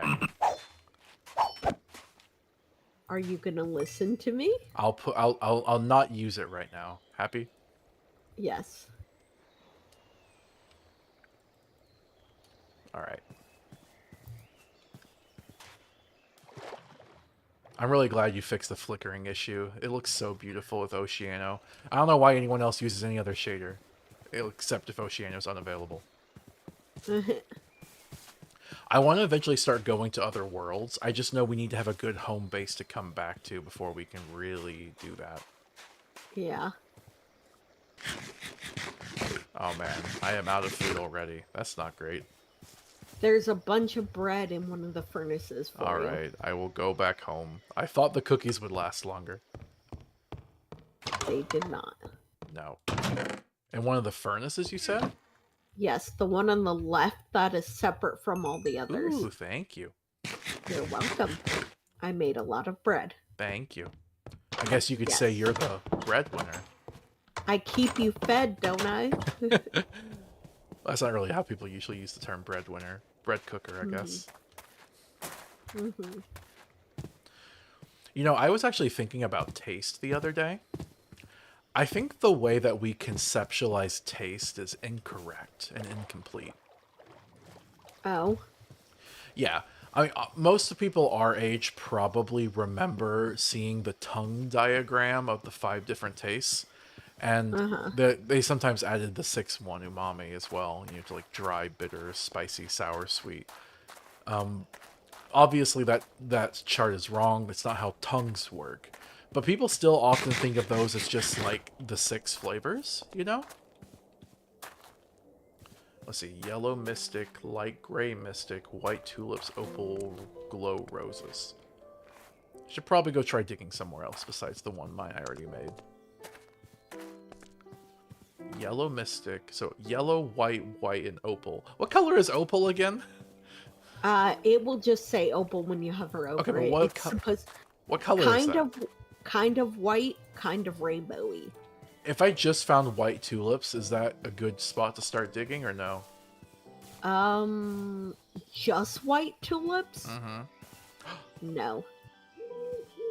Oh, I found opal glow roses and mystical gray. Is light gray? No, this is just gray. Oh, okay. Krista says flavor is often referred to as taste when smell is greatly involved with that. I'm not exactly sure which words refer to which words, but generally I think of like what we conceptualize generally, casually as like taste or flavor. I think that's very limited. So yes, something might be spicy or umami or sour or sweet, yes, or some combination of them. But I genuinely think that that's not the complete picture. I think, you know, call that flavor, right? That is just one aspect of taste.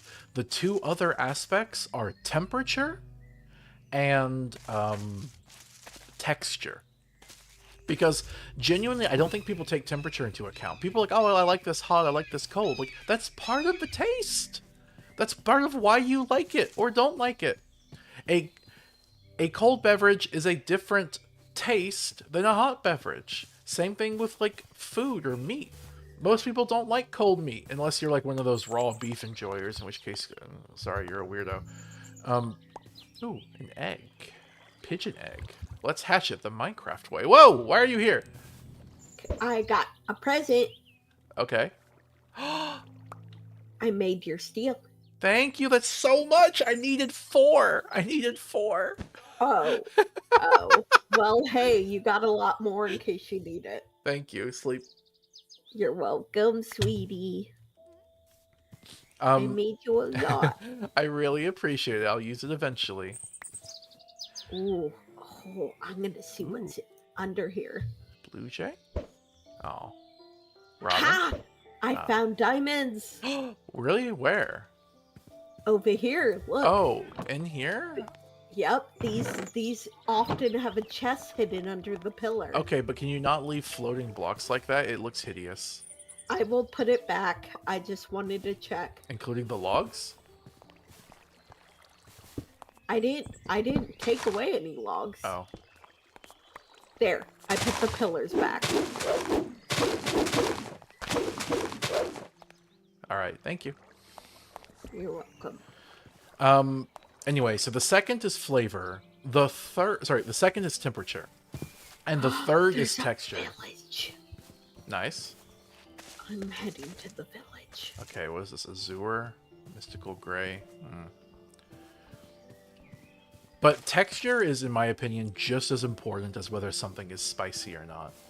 Like, I know there's like a reputation that like autistic people or neurodivergent people have like a special relationship with texture, but that's bullcrap. I mean, it might be more pronounced, but everyone cares about texture. If you ate... Oh, crap! Sorry, sweetie. It dive bombed me. Uh-huh. What? Guess what the rocket ones do, sweetie?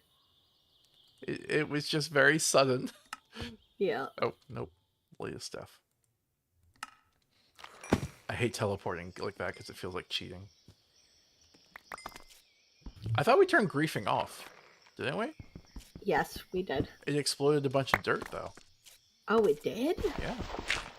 Huh. Nope. I hope it didn't destroy anything. I seem to still have the parts, which is good. And Echo thinks it comes, just laughing. Krista says, taste is mainly what you described. Flavor is when taste and smell combine. I appreciate you're trying to be technically accurate, Krista, but I don't think in casual conversation people make those distinctions. Alright, let's get my stuff back in order. I found emerald ore. Nice. A ton of emerald. Oh, that's... You found a deposit? Yes, but of course it was only 18 because emerald deposits are small. Oh, that's still really good. Yeah.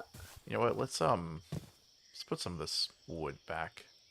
I did balance the higher tier ores by making those deposits Close smaller enough. than the metal ones.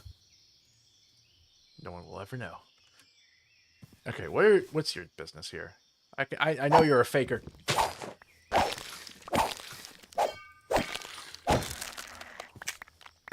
Oh, you snapped some stuff up. I see.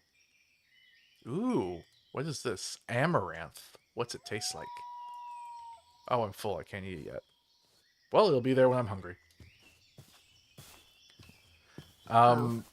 Anyway, so yeah, I think texture is very important. If you ate a piece of steak that had the texture of like gloop, you would not like it. There's a piece of emerald ore where I'm at. If you want to grab it, sweetie.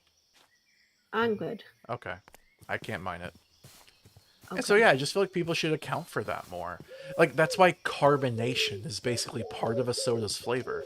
People pretend that like carbonation is just some weird extra thing, but like no, it is part of the texture of the drink. And when you don't have it, the drink tastes differently. It tastes a lot more syrupy. No! Why? Why did you try to swim in lava? I just fell. I didn't mean to. Did you fall into the lava trap? No. Okay, different lava pit. Yeah. Alright, well, I'm sorry. Did you lose all of the emeralds? Yeah, maybe. Oh, wait. The grave is here. The grave is still here. Oh, you got lucky then. Yep. Careful though, when you open that grave, it might not last long. Yeah, that's why I'm trying to... Mystical white? No, that's not what I'm looking for. Crap.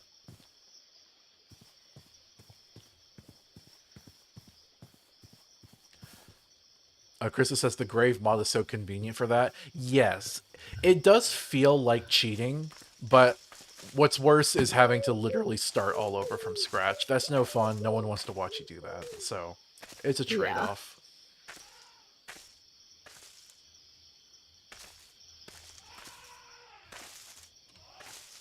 Are you near some loud elephants or something? No. I was hearing a weird sound. Okay. Yeah, let's just go down. Mud blocks, interesting. I can't wait till we get to go to some different dimensions. Yes. Yes, what? I can't wait either. Oh, It'll okay. be fun. Yeah, I might do some, ooh, mystical gray and mystical yellow! Okay, that's 2 of the 4. Okay. Sorry if I I was so did loud. it. I got my stuff back. Good job, sweetie. Alright. Let's start digging. Here, let's, I'm gonna make a little dirt tower here. Oh, crap. Spider. Gotcha, haha. Alright. Dirt tower just indicates that this is what this place is.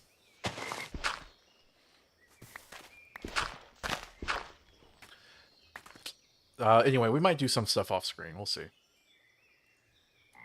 I don't want to do anything important off screen, but if it's just like maybe mindless mining or building, you know? Mm-hmm. Yeah.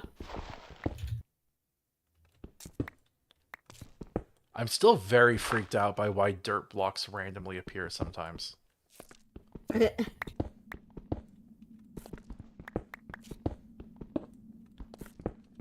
Oh! That was weird. I think it's a lag issue. Oh my goodness, it keeps doing it. Stop it.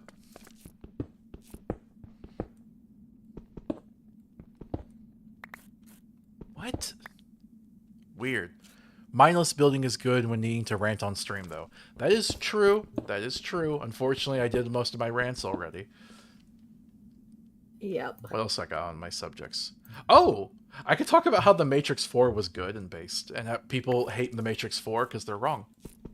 Oh my god. Stop making me have to redo... Do you know what the issue is when you have to destroy a block multiple times? That's lag. That's just server lag, sweetie. But how is it server lag? We're on a LAN setup. It doesn't matter. It can still lag. So I would... This is not the crux of my support, okay? There's a video SAS called Sophie from Mars. I do not like them. There was some... there's like a Me Too thing for them, and I can't pretend to... Oh, okay, hello. I cannot pretend to go to do too much about it, but I'm just saying I don't like this person. But Crazy. oh, okay, I'll stop talking. I'll stop talking. What do you want? Prezi. Okay. Move around. You move could have around. maybe Get waited till... Oh, thank you. Never mind. Thank you. I love you. it. You're welcome. Here, I need... Here. I'm full. Here. Yeah. Here, I'll take it. I got it. Yeah. Thank you. Here, you want my other one? Sure. Actually, wait, maybe I should use that for regular stone. Oh, yes, you should. So I don't waste it. Thank you. You're welcome. Was that worth it? Maybe. That's what I thought. Thank you. I love you. Wait. Love Oh you no. too. I'm so full on stuff. Can I give you a bunch of stuff? Yeah. My inventory's empty. Just give me as much as you like. Okay.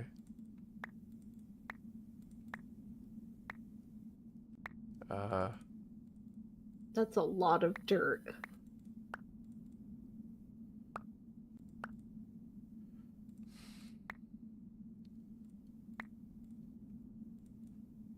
Oh, you got ender pearls. Nice.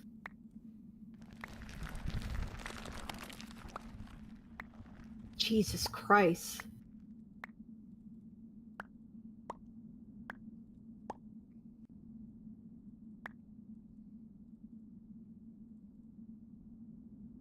Okay. I'm good now. Oh wait. Worm. Now I'm good. Okay. All right. Thank you. You're welcome. Jesus Christ. I'm sorry. I didn't realize I had so much on me. I love you. I love you too. Anyway, so Yeah, sorry, I don't want to like start up any drama or anything. Sophie from Mars is a content creator, leftist, but has been mired in controversy. And I say that to preface the fact that their Matrix video about the Matrix movies sequels being good is genuinely an amazing video.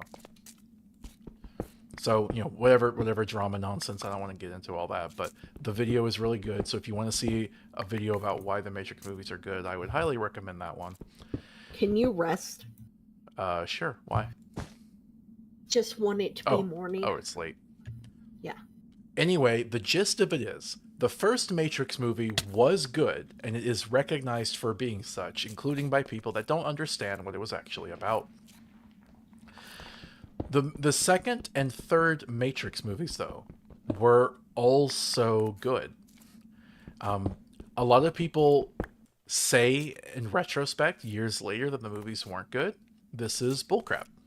And the large reason is that the second and third movies were shot back to back in the way a lot of sequels are. They were shot at the same time, and they were so long, they were divided into two movies. One was released a year after the other. What this means is that a lot of people watched the second movie and felt incomplete. They felt like the movie wasn't finished. And that's true. It wasn't. You needed to watch the third one. And then a lot of people watched the third one and had forgotten what happened in the second movie because they only watched it a year ago. This means that a lot of people are pulling back from hazy memories of feeling unfulfilled from the other two movies. And they just don't realize that it's because it was part of a package experience. These people would probably go back on their takes if they ever just sat down and watched the two of them back to back, or at least relatively close in viewing experience. Watch one week, watch the other one next week type of thing. We've done that. Oh yeah, we watched all three of them basically in one sitting, almost. I think it was 2 sittings actually, but still. Yep. It was very enjoyable, and would highly recommend it. The Matrix movies are, though they're kind of about a lot of things. Obviously, they are an allegory for the trans experience, but they're also about like society and being trapped within a certain system that is anti-human in nature. The first movie just kind of proposes this dialogue, proposes the dichotomy, the system of man and machine, right? The second movie then builds up on that and tries to talk about controlled opposition. It's really cool because in the first movie you have like this whole like rebel faction of Zion, and in the second movie the bad guys go, "Oh yeah, we know about Zion. Yep, we know. We're fine with it. In fact, we allow there to be a Zion every so many years because it gives people like you hope." And that's so fucked up. Yeah, and the best way to kill hope is to allow it to exist, at least for a little bit. Yep. How much tin I got? I got quite a bit. I can always get more. And then the third Matrix movie is about Agent Smith. Agent Smith was one of the agents for the system, not a real person, not a real human. He goes rogue. He's an AI that like starts copying himself like a virus. And he's meant to be just a fascist. The system is like a neoliberal order, and the people are trying to rebel against it. Agent Smith represents that not all rebels are equal. Agent Smith, if he had his way, would make the system worse. Yep. And that's exactly what he does. By the end of the third movie, there's thousands of Agent Smiths. He's almost taken over. There's a bit of a Deus Ex Machina moment, but like, I think it's genuinely good. Agent Smith is anti-human. He's literally not human. When I think of like crypto bros or AI tech bros, I think of Agent Smith. I think of people pretending to be human. They want that. That is a thing they support. Oh no. What? I lost all my books. Oh, I'm sorry, sweetie. All I'm right. so upset. I think that's enough tin. I never found osmium though. I have some osmium that I can process for you. I need all of the osmium you have. I probably only need a couple, but I don't imagine you have much. I will process them for you. Okay? All right. By the way, you could probably make gray concrete stairs. No, you can't. I checked. Well, if you would like It to was make very unfortunate. well, if you'd like to make stairs out of a different material just for ease of use, I'd be okay with that. Okay, I'll think about it. Right now, I need to do stuff for you. All right, thank you. I'm going to start Yes. processing tin, unless you want to do it so you can double up on it. Yeah, go ahead and give me the tin. I mean, I'm kind of going Give to it. just be waiting, I guess, but sure. Why don't you help me process it? Make a crack hammer and just. But that sounds boring. Well, you could talk while you do it. How about I just talk and you do the work? Wow. Okay. Here, I'll sit here and watch. I love you. Fine. Uh-huh. Okay. So those are the first 3 Matrix movies. It's a trilogy, and it's amazing. It is great.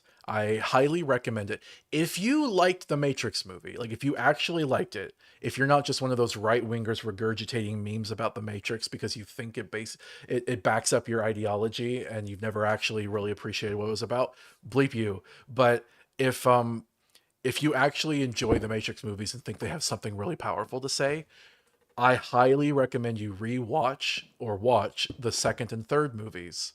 The Matrix, was it Reloaded, and I forget what the third one's called, but doesn't matter. Matrix 2 and 3. That's just kind of how I process them. I highly recommend you watch them because they complete the story, they complete the narrative.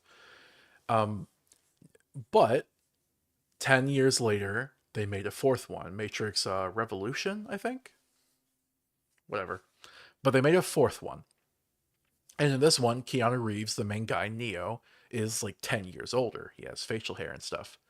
A lot of people have said that this movie was really bad, that it was cashing in on the Matrix IP and didn't understand what it was about. It was kind of wishy-washy. It wasn't really about anything.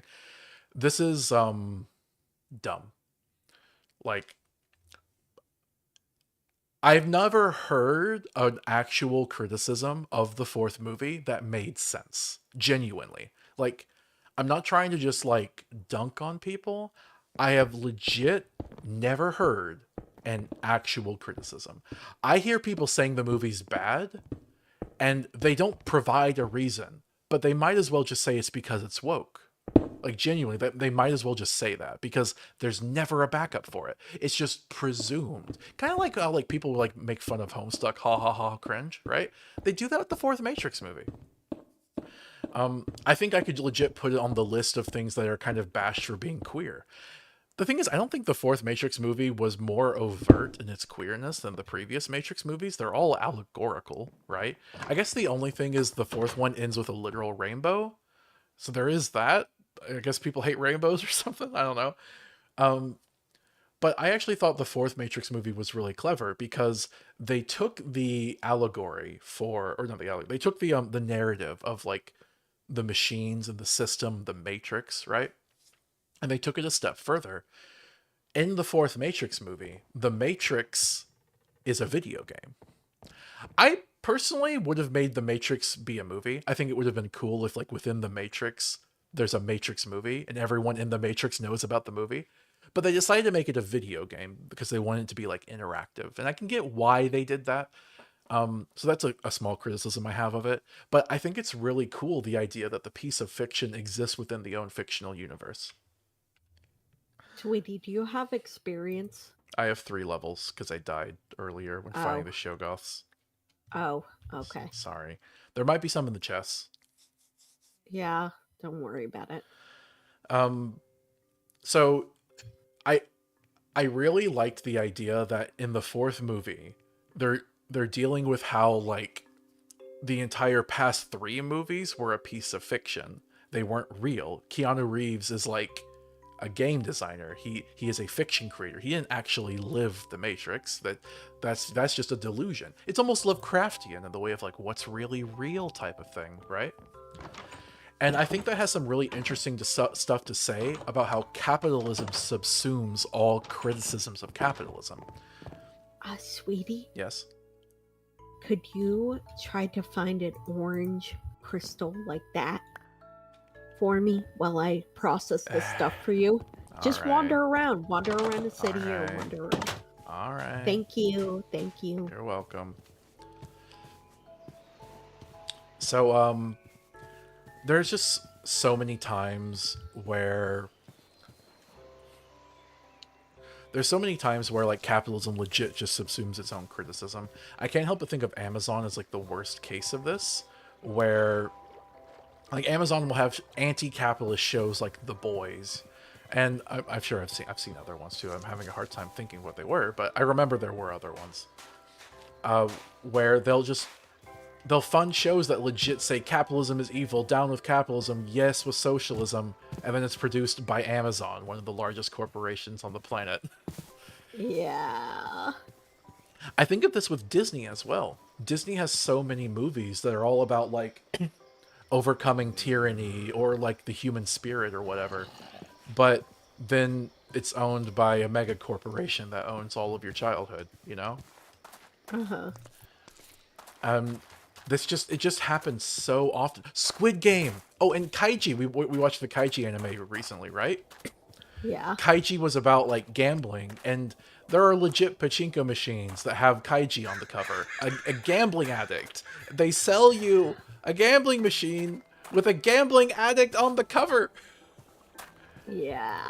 And they do the same pretty thing with fucked up. they do the same thing with Squid Game.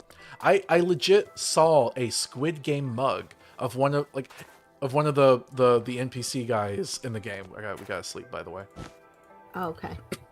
And I was like, I was at the grocery store. I saw this mug, and I'm like, oh, look! It's a little mug so I can drink coffee out of the head of one of the neon cops that rapes people. Yay! Mm-hmm. Oh, we have someone at the door. I guess I'll be right back. Might want to mute your mic.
All right, I am back.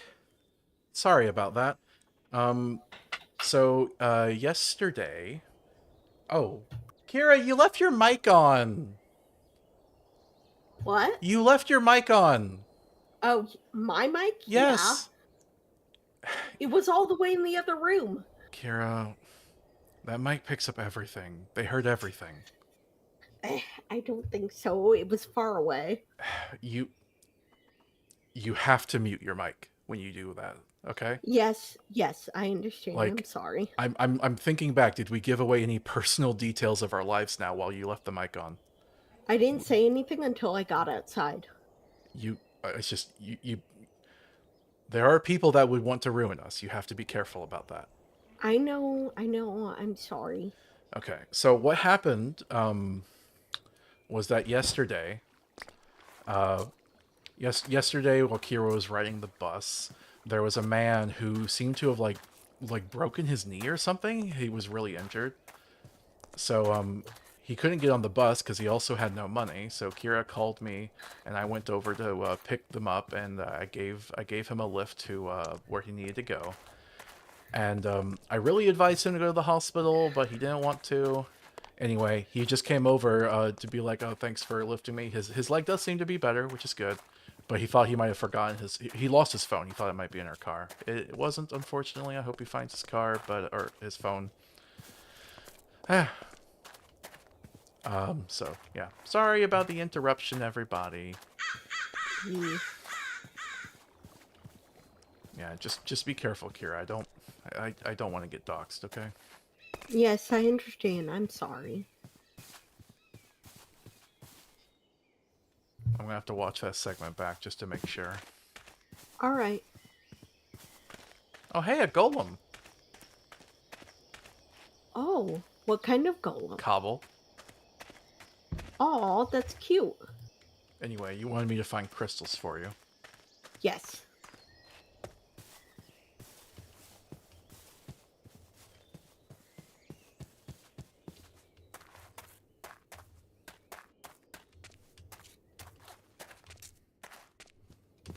Anyway, let that be a lesson to all of you guys. You know, treat your neighbors nice. If you find someone struggling, don't be afraid to help them out.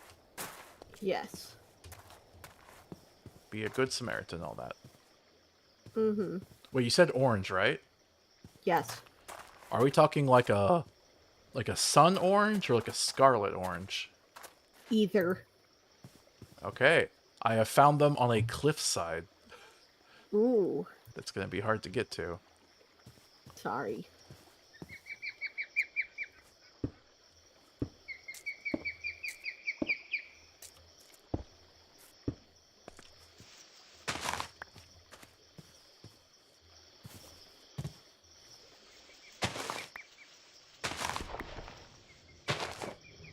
Okay.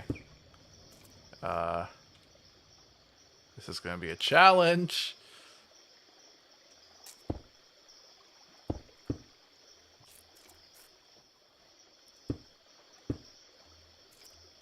Okay. I don't want to die. Just be careful. I am climbing a cliff because my girlfriend or my wife. I'm climbing a cliff because my girl wants pretty crystals. Yes. That is what is happening.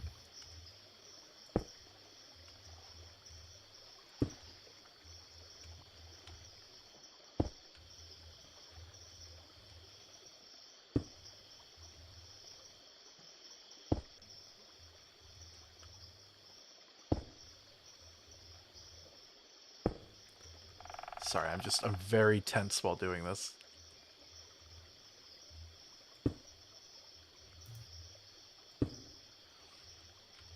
I was talking about the Matrix. I guess I could talk about it a bit more, but I think I've kind of made my point. Yeah. I think more people need to give it a chance. I do think the ending was a little weak, to be honest. I think they weren't entirely sure how to end it, and they kind of left it open-ended. But I still think it's really good, and I don't think that should detract from it. Mm-hmm. These are called fire crystals. Is that still good? Yes. Are you sure? Yes.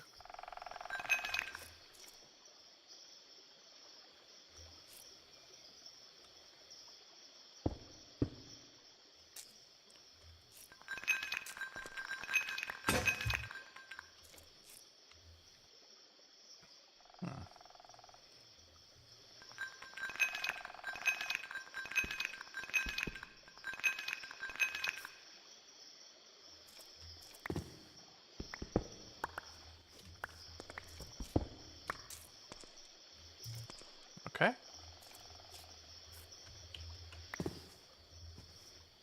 All right, I got them. Thank you. You're welcome, sweetie.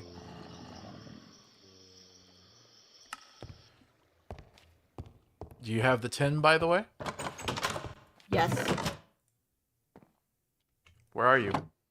Oh, there you I'm are. in. Yeah. All right, The here's your tin aqua is in the crystal, furnaces. and here's the fire ones. Thank you. You're welcome.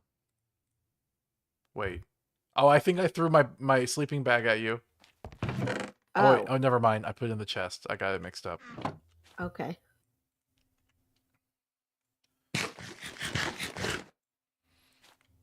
Okay. 10. Thank you. All right. Let's make a 10 gear. Oh, wait. How many do I need? Hold on. Oh, I do. Is it just one? All right. Whew. Okay. And I imagine we have a bunch of bricks now, too. Where'd the bricks go? Do you put them away? Yes. Please be careful, sweetie. Mm-hmm. Ooh, what is this? Iron helmet? It's like glowing. Where are the bricks at?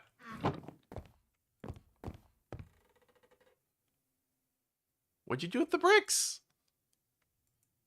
They're somewhere in there. I put a whole stack of bricks in the oven. What'd you do with them? I didn't use them for anything. They should be somewhere in there. Did you take them and then burn alive? Oh. Maybe. Really? I'll get some clay. I have going. more clay. It's just now I have to use all of it. I'm sorry. Why did I'm you sorry. take it? I don't remember. I was using them for something. You were stealing my clay. Oh, wait. I was using them to make cooking equipment. Mm-hmm. So I made a bunch of cooking equipment with that. Mm-hmm. Sorry. It's okay. It's just one thing for you to burn alive and then destroy all your own stuff. It's another when it's there's mine. 32 bricks in here. Oh, did you not use them all? Where are they? No. Okay. Well, I guess I'm still making more bricks. Them. Thank you. Yeah, but I found the ones we had. All right, appreciate it. Okay. Do you have any flint? How many do I need? I need to make at least 2 of these. Okay. So that's all of those. That's all the 10 gears as well. I can get rid of the brick there. Okay. Can I make this? Oh, I need glass. Well, we have glass.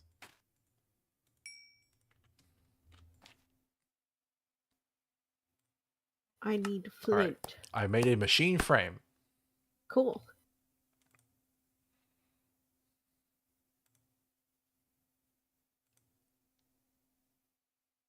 Wait. Oh, machine casing is a different thing than the machine frame. Uh-oh. Yeah. Oh, right. no. Let's sleep so that I can get some gravel. That means I need quartz enriched iron. That's not. We have some quartz. Okay, but I need quartz enriched iron. Yes, you just need quartz and iron to make it. Wait, monsters nearby. What? Ow! Sweetie, this is why we need to have better panels for the doors so monsters can't get in our home. Yes, I know. I'm sorry. What do you mean the bed is occupied?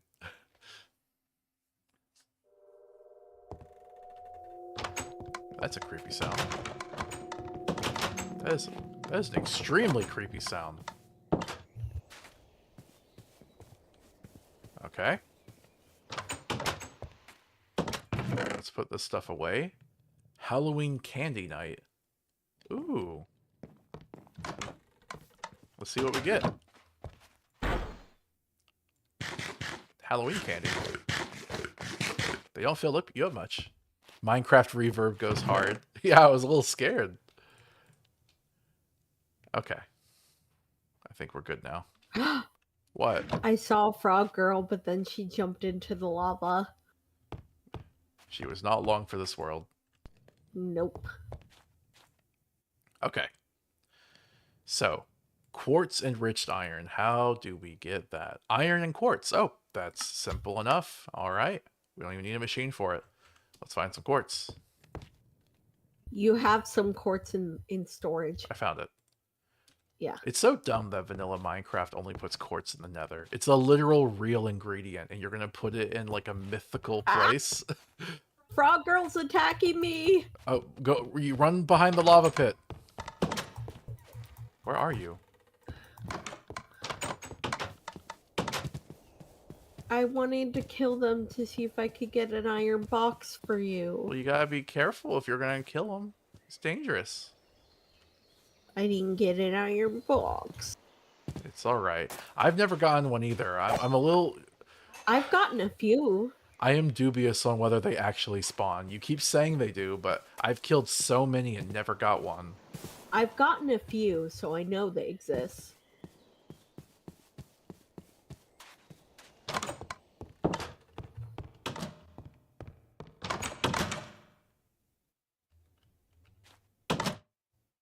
Stone pickaxe.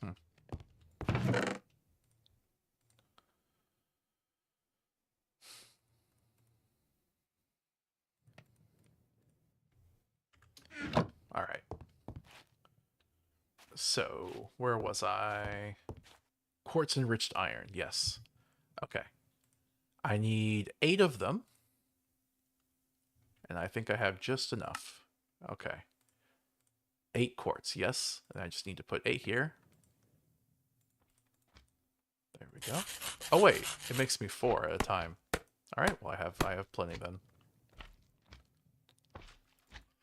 All right, turn that off. Machine casing. What is this middle thing? Chiseled stone? I could probably just use any stone, right?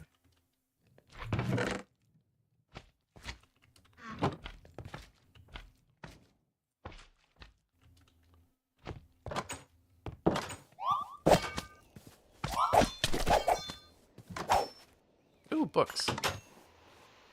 Spell books. I'll put them in the chest for you. All right. Can I make the machine casing? Yes. 1 more down. Nice. Okay, I still need to make the steel casing, though. I need an osmium ingot. You said you had osmium. Please tell me you didn't burn with it. No, I didn't. All right, then where is it? I'm working on doubling it. Still? Yes, because osmium doesn't work like the other one. But if you want, you can just take some of it now. Just give me a little bit. I just need a little bit. Okay. How much? I don't know, 1, 4, something like that. Okay. I know I need 1 here. 8. Step forward. Oh, okay. I'm gonna need at least 3. Well, step forward. Okay. There you go. Thank you. Mm-hmm. All right. We're making progress on the machines. I know we haven't put much down there yet, but we gotta make all the parts first. Once we have these machines, though, that'll definitely accelerate how long it takes to make anything. Yeah. Right now, we have to use these regular furnaces. You know you can upgrade the furnaces with some iron. Regular furnaces? Yeah. Oh, you can upgrade them with some iron. That's cool, but the redstone furnace will be better. Yes, it will. All right. So, steel casing, got that done. What else we have left? Oh, I'm gonna need diamond. We have some diamonds. Okay, I got a redstone furnace.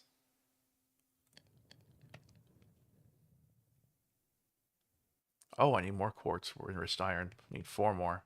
All right.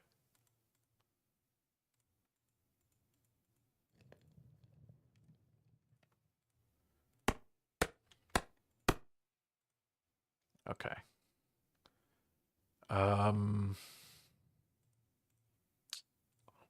Crusher. I need 2 buckets of lava. That's going to be a pain to find. Well, I guess I'll need to get some buckets. How do you arrange this? Aha, there, got it.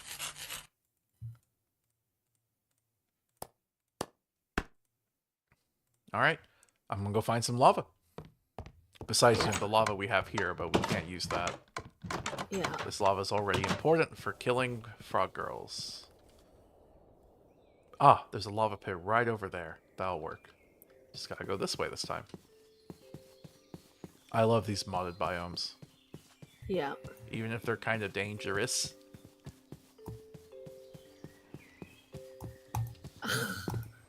Mushroom girl. Oh yeah, you gotta watch out for them. They're not like toads. More dangerous. Yes, I know. I was really busy this week, so we skipped D&D, so I don't have any updates on the Mario campaign to talk about. Yeah.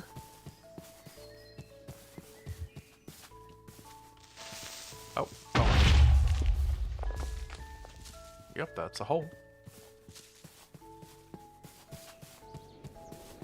Ooh, I can mine the emerald. Did I? Yep, yes I did.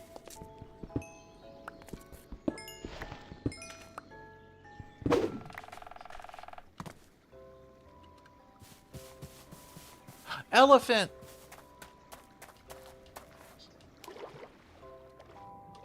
The elephant is swimming. It's so cute. Nice.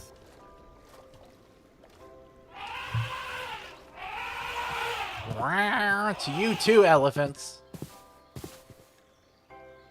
Oh, I went way too far north. Oh. Okay.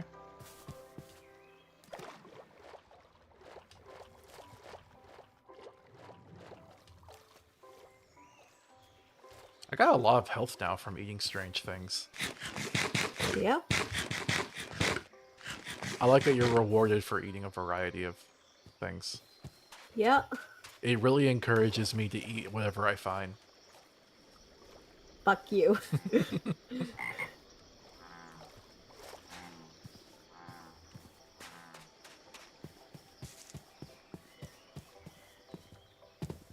Somewhere over here.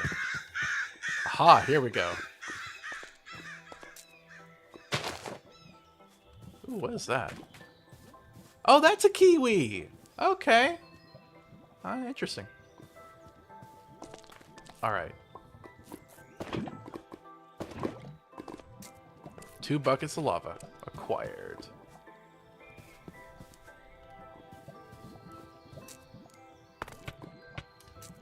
What? Aw, the kiwi died. The kiwi walked into a spiny thing and died. Oh.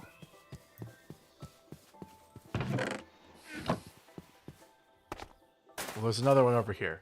The cycle of life continues.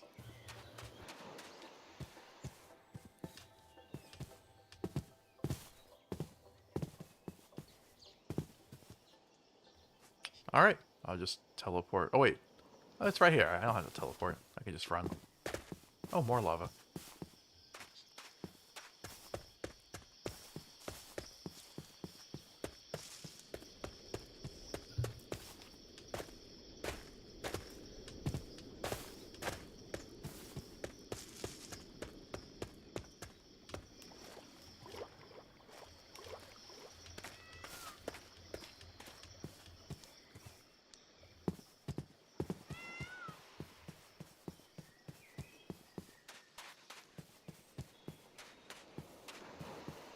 I'm back. I'm home. Okay. Alright. So, I got the 2 buckets of lava. I do need to make these basic control units. And for these, I need a metallurgic infuser, which I forgot to put on the list of things I need. Great. Okay. Need more osmium, but I think I have that. Yes, I'm good on that. But I need to make a furnace. That's just out of cobblestone. That should be easy.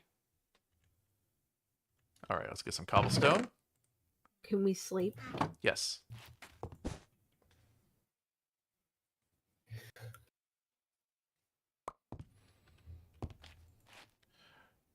Okay. What? I have the cobblestone. Give me. Oh. I didn't know how I did that. Alright. So we got that. I could make the metallurgic infuser. Nice. One machine down. Or two down, actually. Okay, crusher I can't make till I put the other machines together. Controller. Okay, how do I... Okay, I need slime and I need string. Got some slime. Got some string. Not much, though. Maybe I don't need much. Okay. Oh, made an advancement. Alright, and now silicon. How do we make silicon again? With the crusher. That's why we need the crusher. Okay, so I can't do that yet.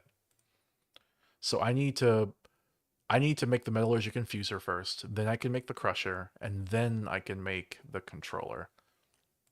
We don't have any cables yet. We need to make some cables.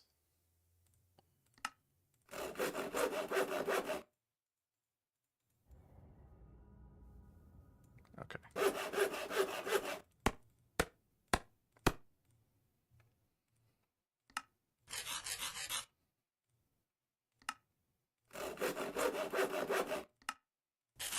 There we go. All right, let's go build some of this. Oh wait, I'm gonna need coal. Do we have coal? Please tell me we have some more coal. We should have plenty. Okay, found some. Oh, by the way, I found some emeralds. Okay. Put them in the chest.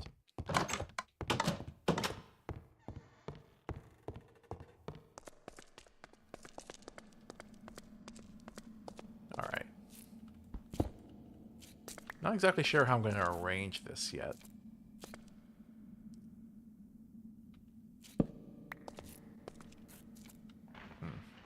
Let's just put it in the far corner over here.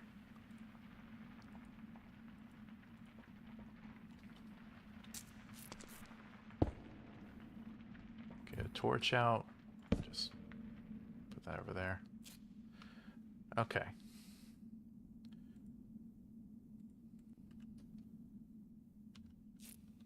Metallurgic infuser. We also already have the redstone furnace. Might as well put that down.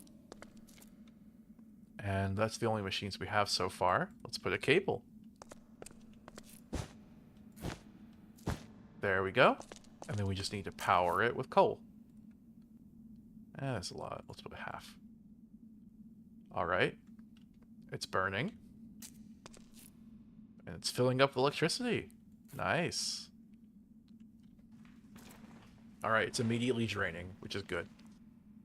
So, now that we've done that, we can try to make the basic control circuits. We need redstone and osmium.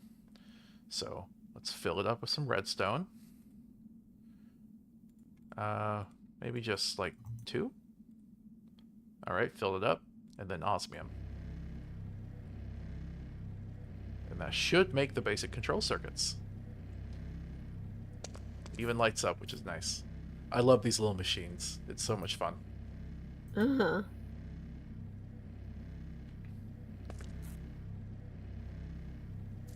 It is burning through a lot of the energy, though. Coal generator is just the best we got for now. Alright. That worked. Now let's go back up.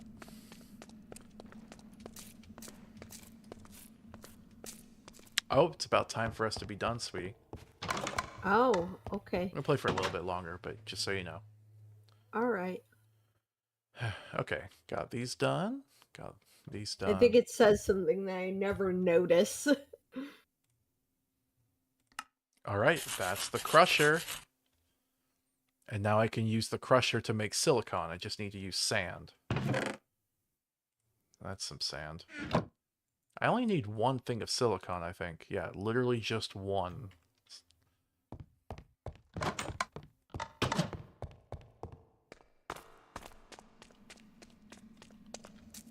Alright.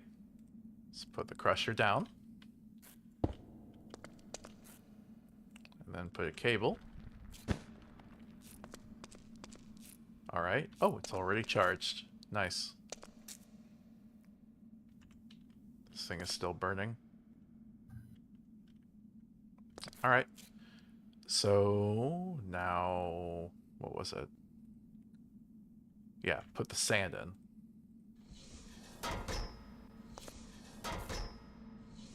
I love the dungeon.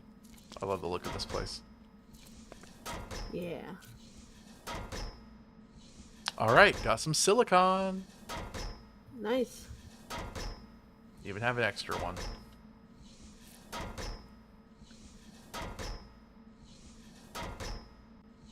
I'm desperately trying to find an astral sorcery temple. What do they look like? Just big temples with marble and like Oh, like water. the one. Oh, like the water temple that we were at earlier. Kind of like that, but bigger. Okay. And they usually only spawn at high Y levels. Oh, wait. Okay. So, now that I have the silicon, I can craft one of these. Okay, I gotta go to a crafting table.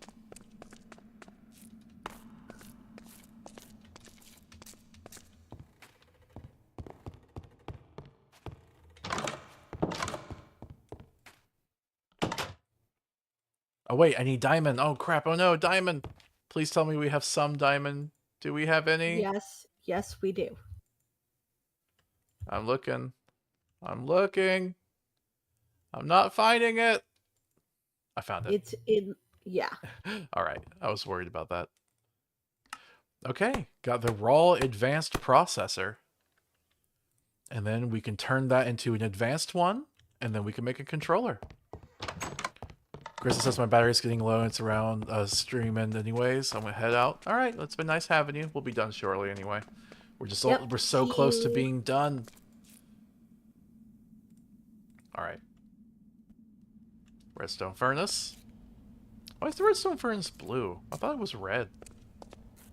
Oh well. All right, and then controller.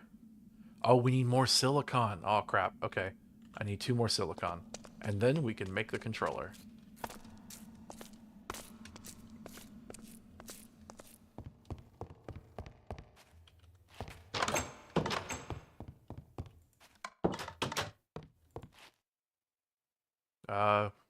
Crap. How does this work? Okay, silicon crusher. It has to be sand.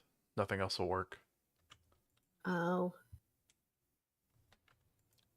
It's frustrating there's so much server lag.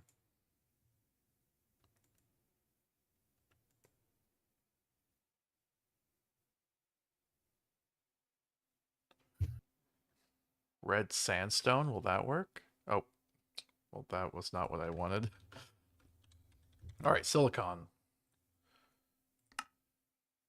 Red sand, but not sandstone. Well, wait, can I make red sand from sandstone? Yes, I can.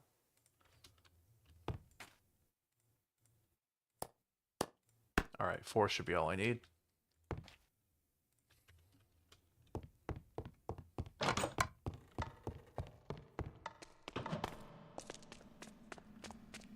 All right, let's crush some sand.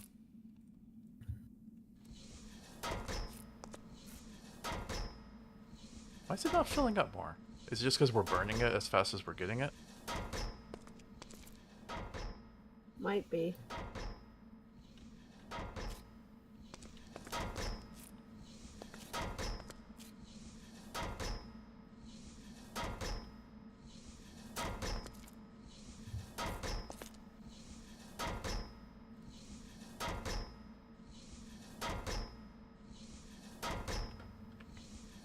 Okay, what was the last thing we were going to make? Controller, yes.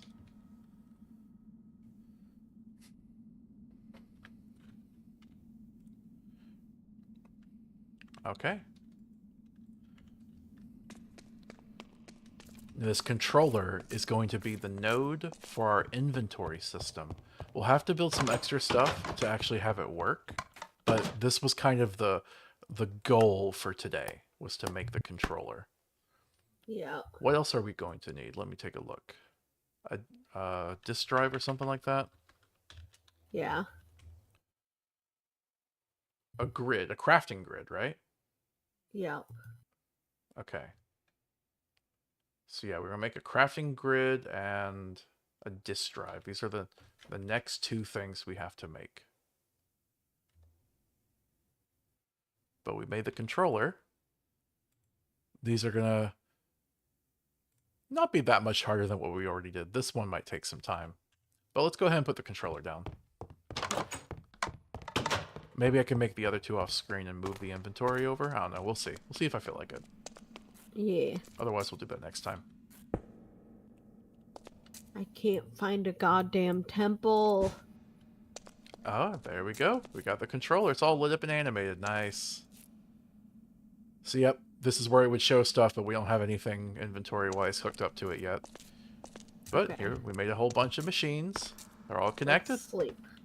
At some point, we'll want to get better power generation than this thing. Yeah. We'll probably want to get like wind or solar power, something renewable, so that we're not so reliant on coal. Mm-hmm. All right, you thinking about being done now, sweetie? Sure. You're not happy about that? No. All right, But well, it's okay. we might as well do it now. Now's a good stopping point. All right. All right. Well, I'm gonna end stream before I save Minecraft because ending Minecraft takes a minute. Yep. Bye. Yep. Thanks for watching, everybody.